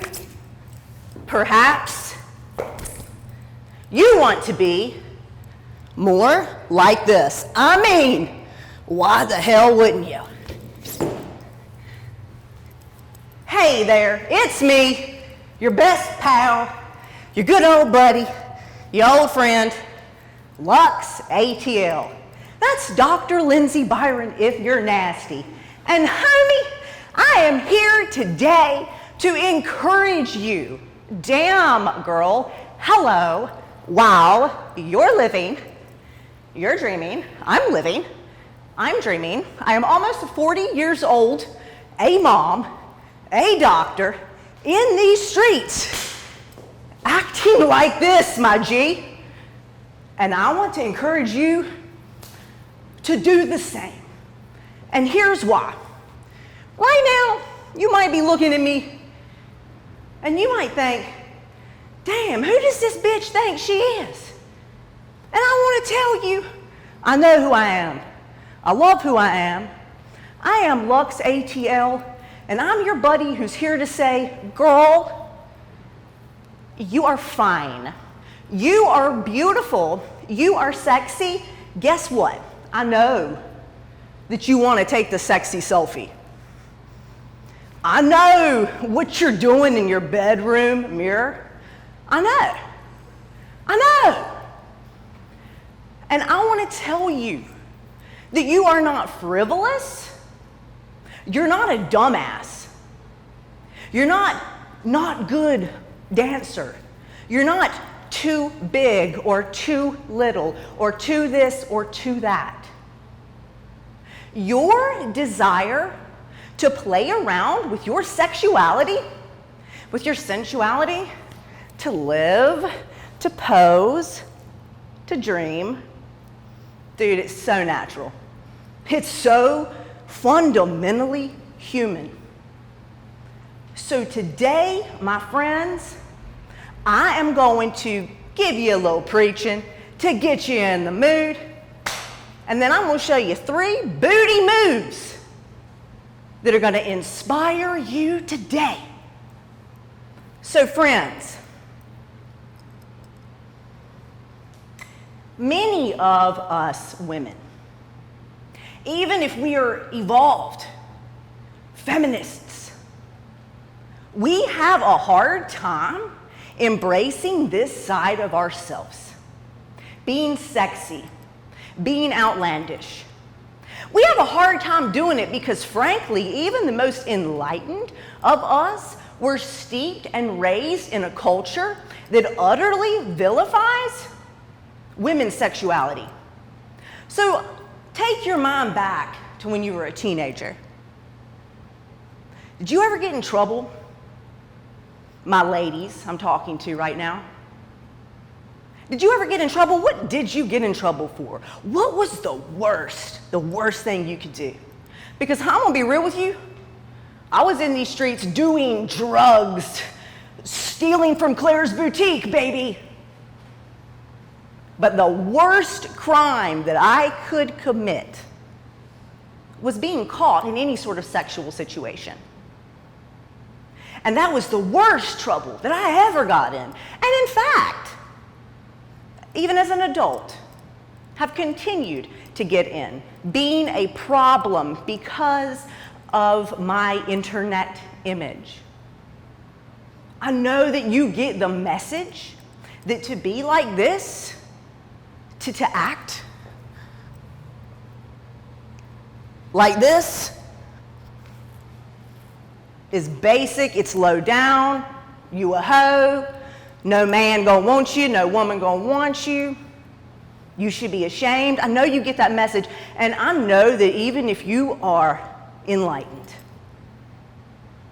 that you might see a woman like me and think, this bitch. It's okay, I still love you. Because I want to tell you this, you too are that bitch. You too are that bitch. It's your birthright. Your sexuality is not profane. It has been framed as profane historically as a way to oppress powerful women. But the truth of the matter is this, my G. Your sexuality is pure as snow. It is generative. It is creative. And also, while y'all are having all these spiritual experiences and intellectual experiences, I want to remind you that every single fucking one of those is happening through your body. Which is also a thing that we think is frivolous to pay attention to, vain even. So as I lead you here through a few cool little booty tricks, let me remind you of why we're doing this.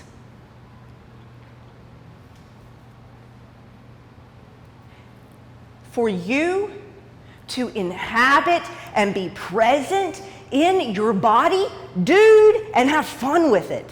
That's why.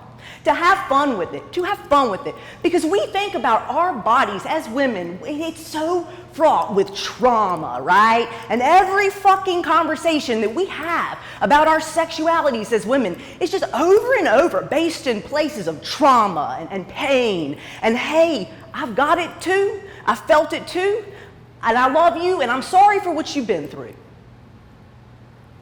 But my role in this world is to be a place where you can be lighthearted and fun. So we're gonna do some booty moves. They are gonna go in increasing levels of difficulty. As I teach you the following skills, I want to remind you that these skills are things that you train like a marathon, meaning it takes a lot of practice. So when you're mindlessly watching TV next time, why don't you get on the floor and practice flexing your butt cheeks independently? Let me show you how. Let's take it to the ground, babes. Okay, my beautiful kitten. The first thing we're gonna do is a move that I know you done heard about on the internet. It's called the crybaby. I'm gonna show you the classic. Because by the way, side note, I started stripping in 1999. Some of y'all was born in 1999. So I'm taking it back to the old school. Here's what we about to do. We're gonna start on our belly, like so. All right, here we are. Here we are.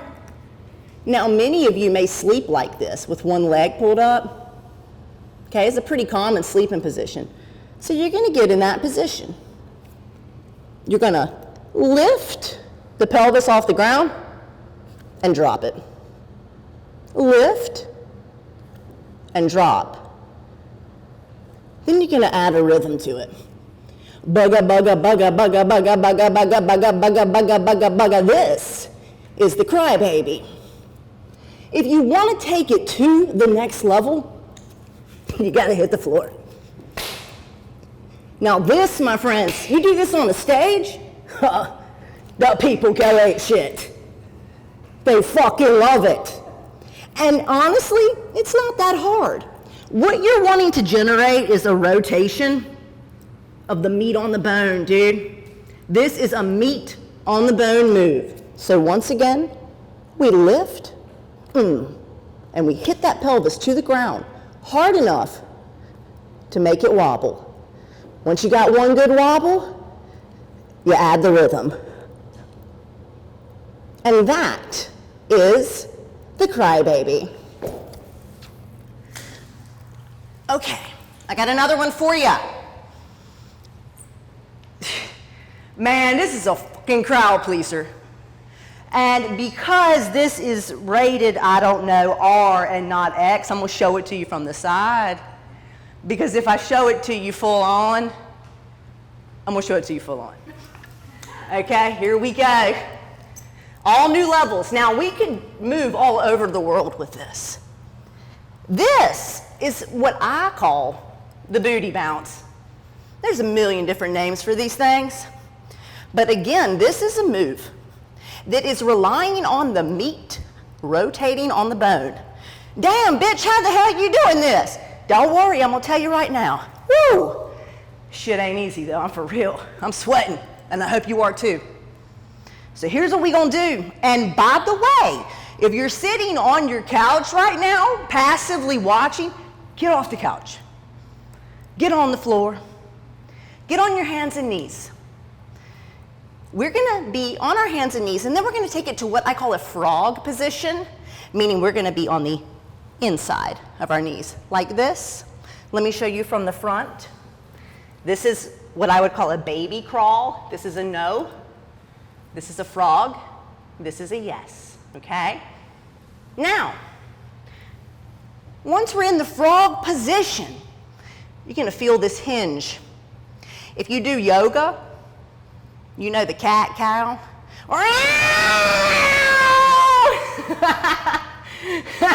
Moo! I'm sorry, okay? I hope you like that. We're gonna take this cat-cow hinge and we're gonna throw it up hard, one time. I call this shut the door. Pretend that you have a bag of groceries in your arms and you're gonna close that car door. Shut the door. Throw it up hard, one time. Once you can throw it up hard and shut the door and get that wiggle, you're gonna put the rhythm on it. Bugga, bugga, bugga, bugga, bugga, bugga, bugga, bugga, bugga. The more used to this you get, you can travel. This is a very versatile move, and if I don't say so myself, I think it's pretty impressive looking, right? Hey, do you want to be like this? Obviously! So again, if you're on the couch, get off. Woo! If I'm sweating, I hope you are too. Now I'm gonna hit you with the final holy grail move. This is my shit.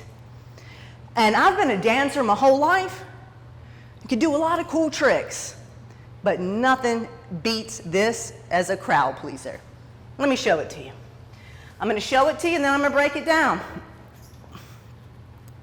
Here's what I'm about to teach.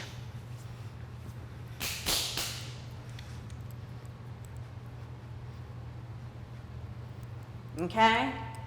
Booty isolations. Now, how did I do this? Let me show you. You're going to sit on your bottom with your legs in a V position. Spread them as wide as you can. You're going to take your hands, dude. Free the cheeks. Pull them out from underneath you. You don't want to be sitting on them. Now, you're going to roll forward in the hips like so, and you're going to arch up like this. This is where hip flexibility comes into play. And the more that you work on your hip flexibility by practicing a pancake split, the better that you will be at this aspect. So you're here. Let me make sure my vagina's not showing. You're going to roll forward. You're going to arch up. You're going to activate this muscle right here. It's called the gluteus medius. It is not your maximus. That's down here. Gluteus medius, it comes from your hip. It comes from this deep crease.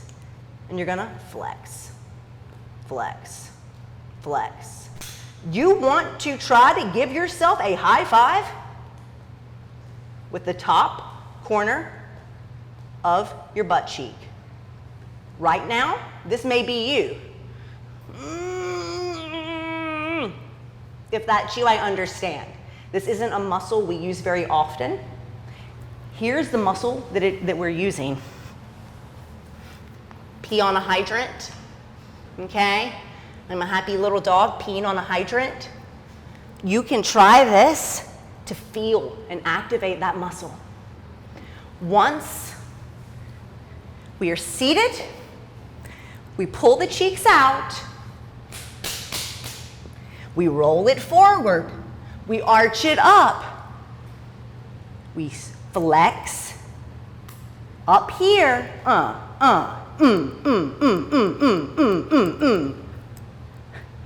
And the more that you practice, the stronger these muscles get, and the more pronounced and crazy it looks.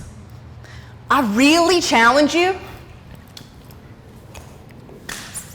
to work on this, I don't know, a few times a week. Work on this a few times a week. Hit me back in a month. Tag me on the stories, and I will repost your booties living and dreaming and bouncing and flexing. I will repost them, and you too can achieve booty excellence like me. Now, before I go, let's take a breath. Let's fan ourselves.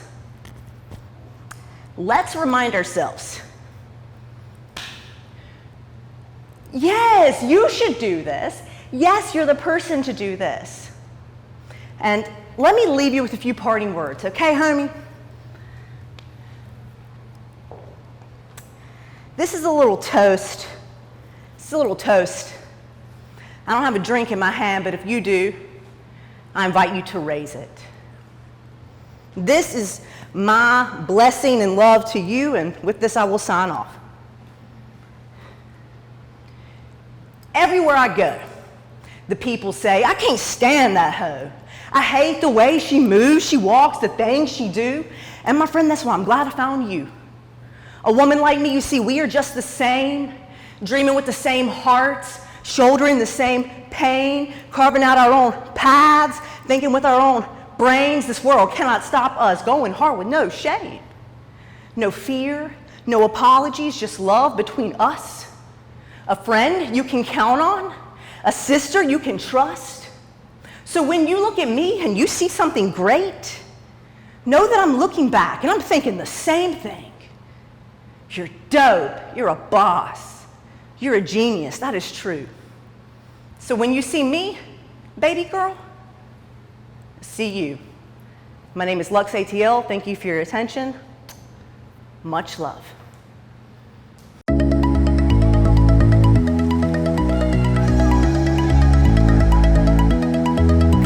So, hello beautiful souls. It is time to step into your divine wealth codes. The wealth codes that already flow through you, that is what I mean. The divine wealth codes that already flow through you on the soul level. It's time to allow yourself to know that you can have so much more than what you are standing in right in this moment. So in this space, I invite you in to receive. I invite you in to expand. I invite you to align with your divine higher self. The higher self that stands in front of you, to the side of you, and the back of you all the time. The divine higher self that says you can have more, you're worthy of it, you're deserving it. Allow yourself to see it. Your higher self that is holding you so close and so tight to bring you forward so that you can align to your true higher level divine path. So right in this moment, I ask you to bring a beautiful divine smile to your face and allowing yourself to know that life just gets to get so much better. Light gets to activate through you. Light gets to expand you. And now, we're just calling for the divine collective of our higher selves, of our future selves, to join us in this space. And I'm calling your higher self to come so close to you that it might even tingle your body. And if you feel that, shake it and shimmy with it, because that's just your higher self saying, hey, I have you. You're not doing this alone. We're in this together.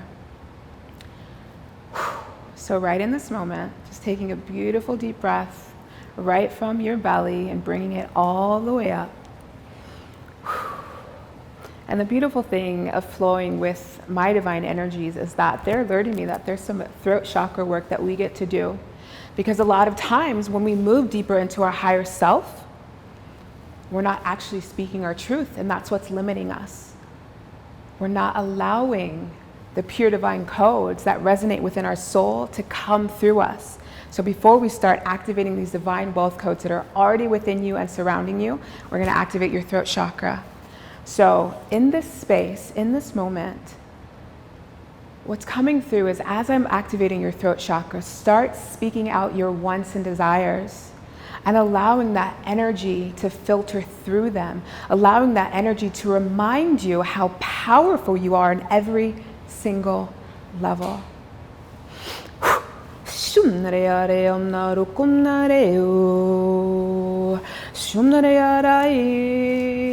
Shumnariara himniai, Fumnairai,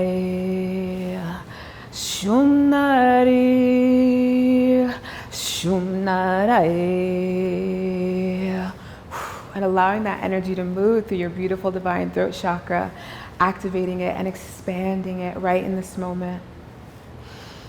Remember that your voice, you have divine voice codes that activate not only you, but the beautiful souls that walk by you every single day, that live with you, that are near you, that even you might walk by, you get to activate them with these beautiful vocal codes within your throat chakra. Every single part of you is magical. Every single part of you is a gift to this divine earth. And that is why we are bringing forward your higher self, your divine wealth codes, because it's time to allow yourself to receive. Receive the blessings that your soul already knows, so pure and divine. Receive the blessings so that you can live the life that lights you up and you no longer have to want for someone else's life. And even if someone else's life in this moment may be inspiring you and you feel like you cannot align to that, right in this moment, I just simply want you to say out loud, yes, me too. Because the people that are elevating in front of you, they're doing it for themselves and for you. They're paving the way for you. There's no competition in the world. And now you get to receive just as everyone else chooses to receive. But what I always like to say is you have a divine choice. You have a divine choice to receive and expand deeper into your divine future self, into your elevated life, into your wildest dreams that are all possible. They're not far from you. They're all possible. So in this space, we're going to get into the wealth codes. We're going to play in money because you know I love playing in money because we can all play in money. And the thing is, money is a loving energy. Money is not negative. Money is not something that we should be afraid of or hold ourselves away from. We should bring it in as though you're giving someone a warm hug. And just right in this moment, bring in the energy of money, because the energy of money is all around us. It's all around us. And it flows from our heart chakras, and it flows within us in our auric fields. But the biggest thing when it comes to wealth codes and money, you receiving money, at this moment, how much do you love yourself? How much do you allow love into your life? The more that you allow love into your life in all areas of your life, you're also saying, hey, money, I see you. Come on in, because I'm ready for you. Because money is love. Money doesn't have to have a negative connotation around it. The way that we express love is through circulation. The way that we express money is through circulation. There's a never-ending amount of love. There's a never-ending amount of money. So if you're in this space and maybe there's 2 millionaires standing next to you and you're like, oh, they have the money, I can't have it. You get to jump forward and say, you know what? Bring your millionaire codes over here because I get to have that too. Right in this moment, I get to elevate my wealth. So now we're going to play in the wealth codes. And as I bring in the divine collective of money, it might tingle in your body because sometimes it's not a vibration that we're used to, and that's okay. But remember that you get used to this vibration. You get to bring it more in your life. You get to experience it. You get to play with money. You get to have fun with money. You get to allow money to create your platform. And I know you as a beautiful divine soul on this earth, you have a high divine level mission. You have a high divine level life that you want to tap deeper into. So in this moment, I just want you to say, yes, yes, that is me. Yes, I get to be wealthy. Yes, yes, yes. Turn up that energy because it's for you, and receive these beautiful wealth codes in this moment. And we're just bringing the collective of money in right in this moment, just surrounding you. And it's starting from your divine feet and just working its way up your body. And also we're just flowing in grounding energy around you and allowing you to feel relaxed. Money loves flow. The more that we can relax around money, the more we can receive, the more we can release the lack and scarcity around money, the more it flows to us. And I will tell you, I knew the journey of lack and scarcity oh so well, and I allowed myself to know that there's more, and you get to do the same. So receive these codes, receive them, receive them.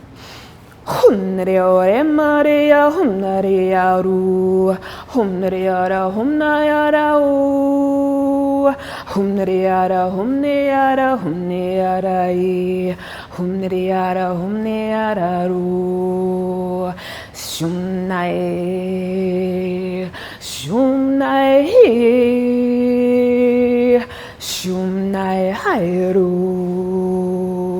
Shumnairi. And open up to receive in this moment, simply by saying, yes, it is my time to grow. It is my time to evolve. It is my time to receive. It is my time to play in money. It is my time to buy whatever the heck I want. It is my time to circulate money wherever I desire. And right in this moment, we're just going to create this beautiful golden sphere around you. And within the sphere around you, there's just divine wealth codes that are kind of coming into your skin right in this moment, coming into your body. And as these wealth codes are coming in, We want you to start speaking out your desires and what you actually want to do with money. Because when it comes down to money, money needs your guidance. Money is happy to be circulated, but money needs your guidance. So right in this moment, we are going to help repair your relationship with money and allow her to know the queen energy of money. Allow her to know how you would like her to support her. Bring her in. Money is your new best friend. Hang out with her, go to the beach with her, rent a beautiful hotel with her. But that is how close money wants to be with you. So as I filter these beautiful divine codes to you, start speaking out and guiding money, allowing money to know how she can support you.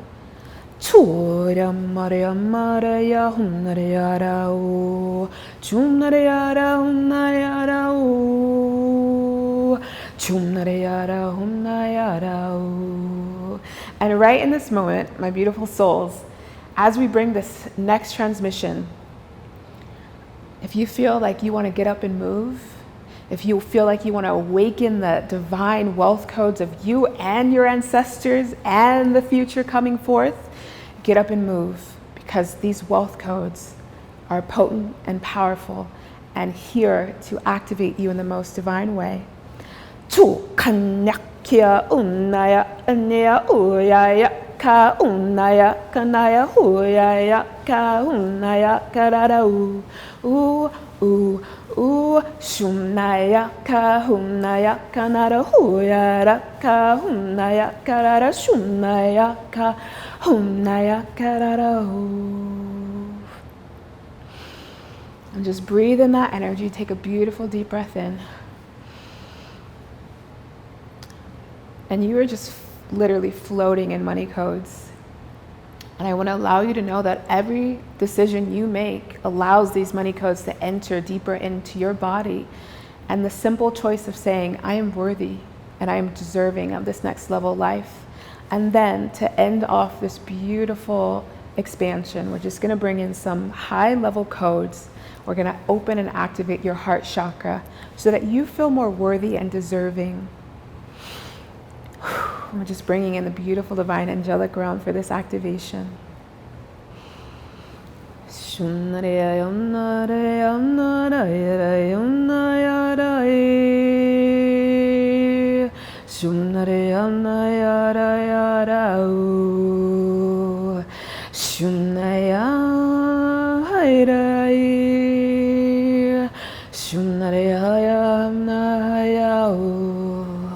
And the angels are just asking me to allow you to know right in this moment, anything where you don't feel worthy and deserving of, you allow the angels to take it away from you, to heal it. Imagine it coming out of your heart chakra and saying, no, that's not for me anymore. It's not for me. I am worthy. I am deserving. I am love on this earth. I am a pure blessing to this earth. I am a gift in every single way. And I desire in this moment to remember how much of a gift I am. And just finishing up this beautiful transmission. Hey ya ya ya ya hey ya ya hey ya ya shumarari. Thank you for receiving my loves. Thank you, thank you, thank you. So, my beautiful souls, funny story is I am actually a Vortex member, and the magic that happens in the Vortex is so expansive that I actually got the opportunity to serve my beautiful souls in here.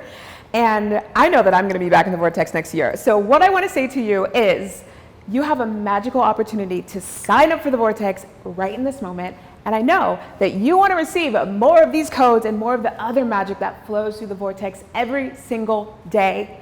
And I'm going to say that again, every single day. So myself, I would love to see you in here. And the community that flows through the Vortex is magical and unreal. So come on in, sign them up, and let's do it. And I will see you soon.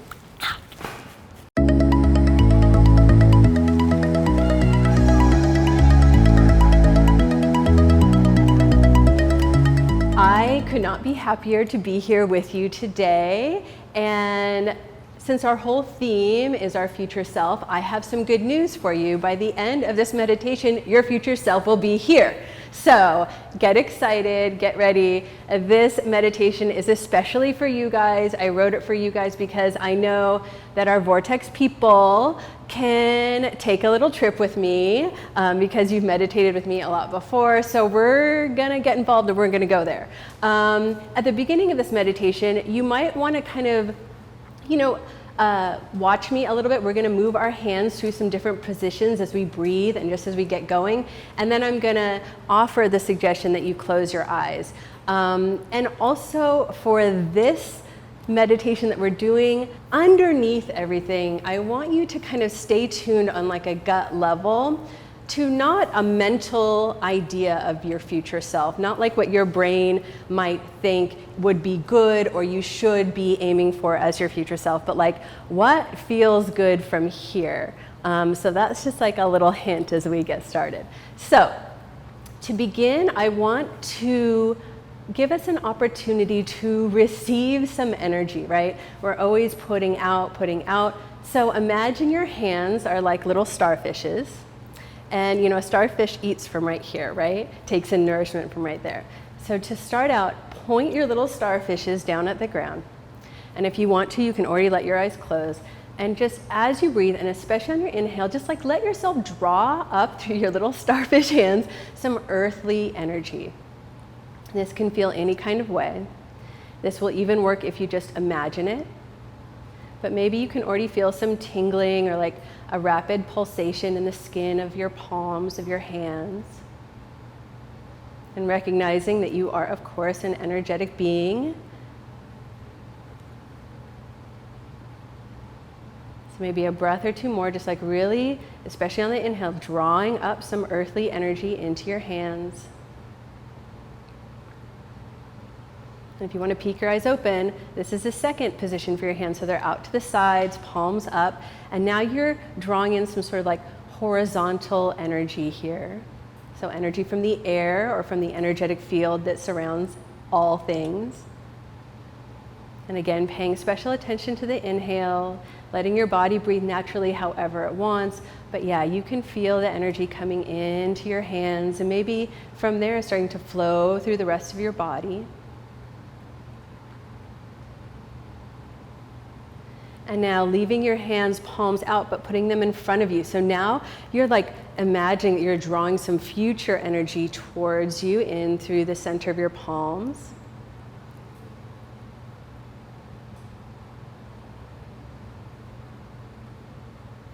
And then here comes a special one.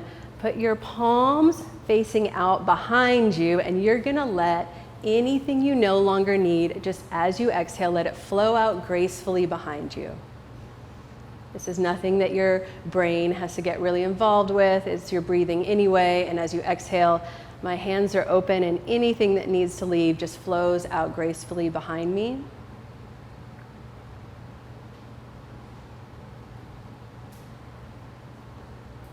And then you're going to bring your hands up over your head, but the palms are facing each other.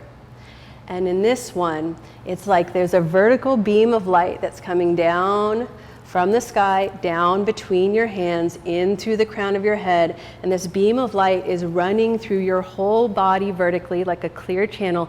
And any excess energy or light just zooms down into the earth. And the earth, that is nourished by that energy that is flowing through you. You're doing really good. There's one more. Now bringing your hands and making like a little sphere or a globe right here in front of your heart. And this is when we're done with all the complicated hand movements. You can let your eyes close if that's comfortable for you. That's the invitation. And almost feel like you have a crystal ball or a globe of the world here between your hands, and just take a moment to make sure that you can feel your thumb touching your other thumb, your fingers each touching their matching finger, and then there's this wonderful circular space there. And into this space between your hands, I want you to start to tune into your future self, how it feels to embody this future self. So again, this is not about the brain. We brought our hands down in front of our heart. We're coming down into the domain of the heart. So you're sort of gathering little bits of information, but especially any good feelings that you associate with your future self. And you're putting it right here, like making a magic little ball of energy and feeling that has everything to do with your future self. And maybe some things are, coming to you right away organically. Maybe you can feel the energy building between your hands. Or maybe you have to jumpstart it a little bit by I guess my future self would want some joy, so stick some joy right there. My future self maybe wants to be beautifully creative, put that in there. My future self wants to feel a certain way in the body, put that in there. A little bit more, a few more breaths, just building energy. Has everything to do with your future self, how it will feel, how maybe even it does feel as you consider it. So you're getting a good, strong, little ball of energy that has the flavor of your future self and the future experiences that you're ready to have. And then take a nice deep inhale. And as you exhale, draw your hands apart and picture that ball of future self energy getting so big that it stretches out, and now it's shining out all around you, around your whole body. And you can let your hands come down to rest in any comfortable position. And so now that all that future juiciness is spread out and is infiltrating the energetic field around your body. It is supercharging your aura. Just taking a second to kind of bathe in whatever power, pleasure, good feelings are present now that you've surrounded yourself with the energy of your future self.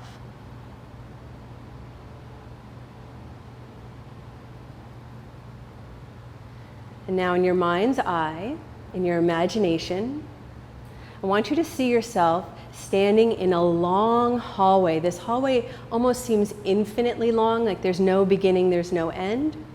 And this hallway is lined with doors. And some of the doors just look like regular doors, but some of the doors are glowing. They might be glowing any kind of different color. They might change the color that they're glowing. And this is a very fast but important piece of this meditation. When you are ready, you are going to run down this hallway and open every single door that is glowing, because every door that is glowing has something for you that matches the energy of your future self. And you don't even need to hang out in front of each door and see what these things are. There's more where that came from. This is like an abundance of glowing doors. So you are running down the hallway and you're just opening them. And you're opening yourself to all of these new magical possibilities. So really going for it. Like, this hallway is super, super long.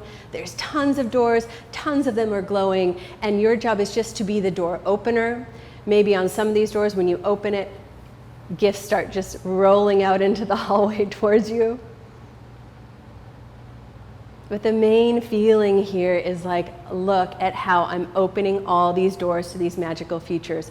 Look at how I'm opening all these doors to all this good stuff that has been waiting for me.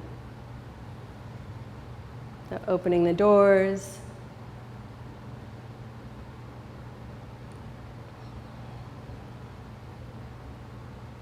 And now you're going to find your way to one of the open doors. So whichever one you pick will be perfect. And you're going to go to this door that is glowing at its edges and wide open. And first, just notice what you see when you look through this doorway. That might be a good little piece of insight, as you could see any kind of thing through this doorway.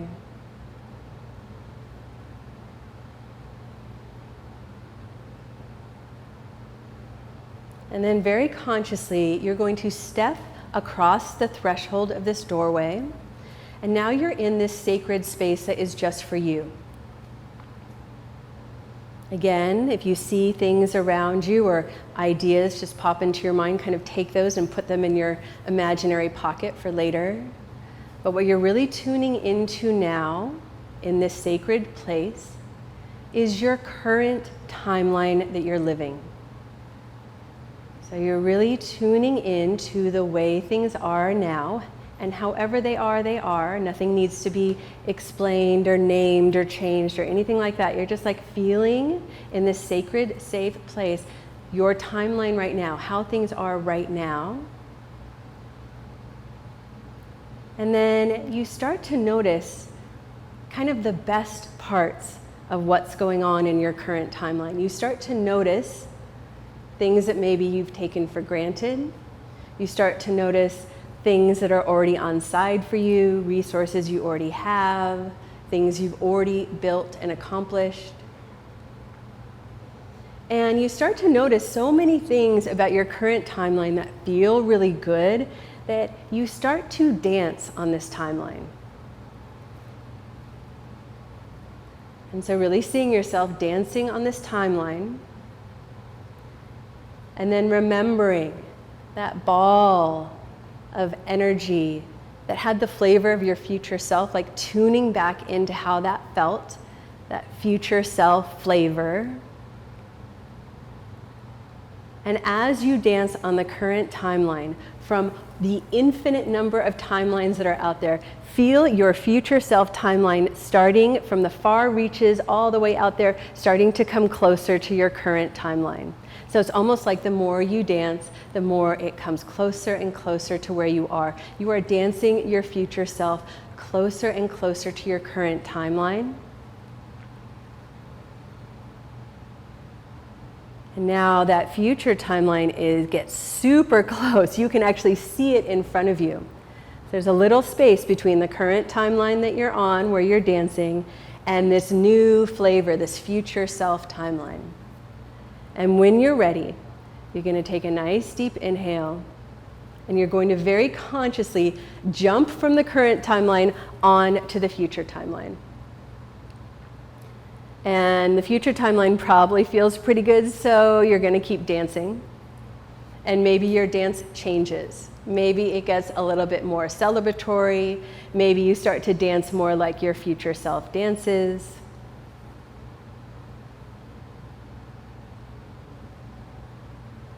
And then really feeling that you have made this jump. It's already happened. You are now in this future timeline. And becoming aware that the way that you are dancing down this timeline has been affected by that jump. Because now things are new. And so just a little bit of time just to travel on this future timeline. Anything can happen now. You could meet up with someone who wants to give you some information. You could experience feelings or sensations in the body. You could feel like a lightness of heart, a joy, a bliss of dancing and moving in this way. And experiment with the idea that the longer you dance on this future timeline, the more resonance you are creating with it, the more magnetism you are generating. Maybe some things that you're ready to draw into your life experience start to join you on this future timeline.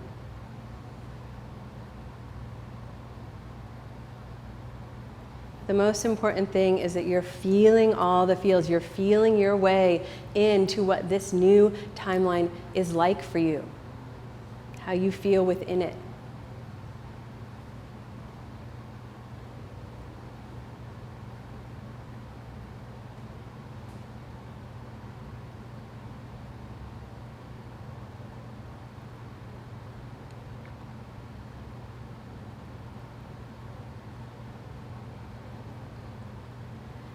And then travel. If you want to keep dancing, you can do it in a dancing way. Travel that future timeline all the way back into your body in this moment. and bring your awareness back to that kind of ball or egg of light around you that is infused with this future self energy, this vim, this vigor, this kind of juicy deliciousness. And really feel as you rest here within this kind of ball or egg of light and energy that it has the flavor of your future self, that you're right now on an energetic level. You are becoming that future self right now in real time. Feel wherever you can feel that in your body. Feel wherever you can feel that in your energy field. New ideas may already become kind of like popping in right now. Just kind of take them and put them in your pocket. This is about feeling that the future self has arrived.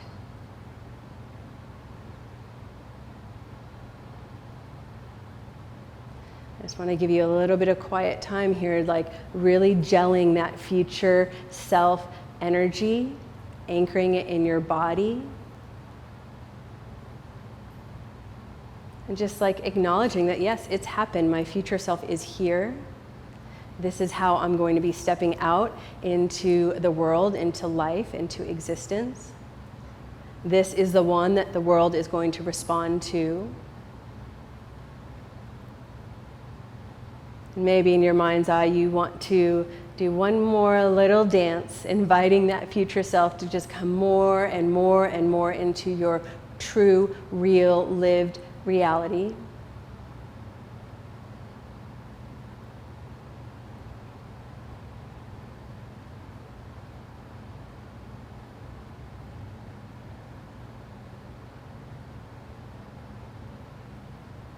And then when you hear the sound of the bells, you can open your eyes.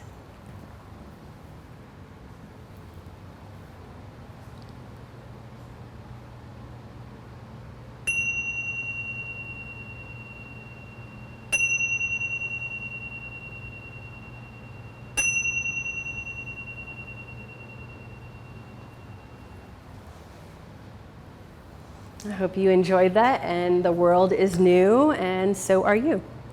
Future self is here. So you were amazing. Oh, thanks. And You're pretty amazing. Well, thank you. Yeah. And you guys are amazing. And as you think about your future and your future self and how amazing you are, I'm guessing you want to be surrounded by amazing people. I do. Yeah, you do. Yeah. I do. And haven't sure you you learned do. things in the Vortex that you are not going to learn or hear any other place? Yes, that's true too.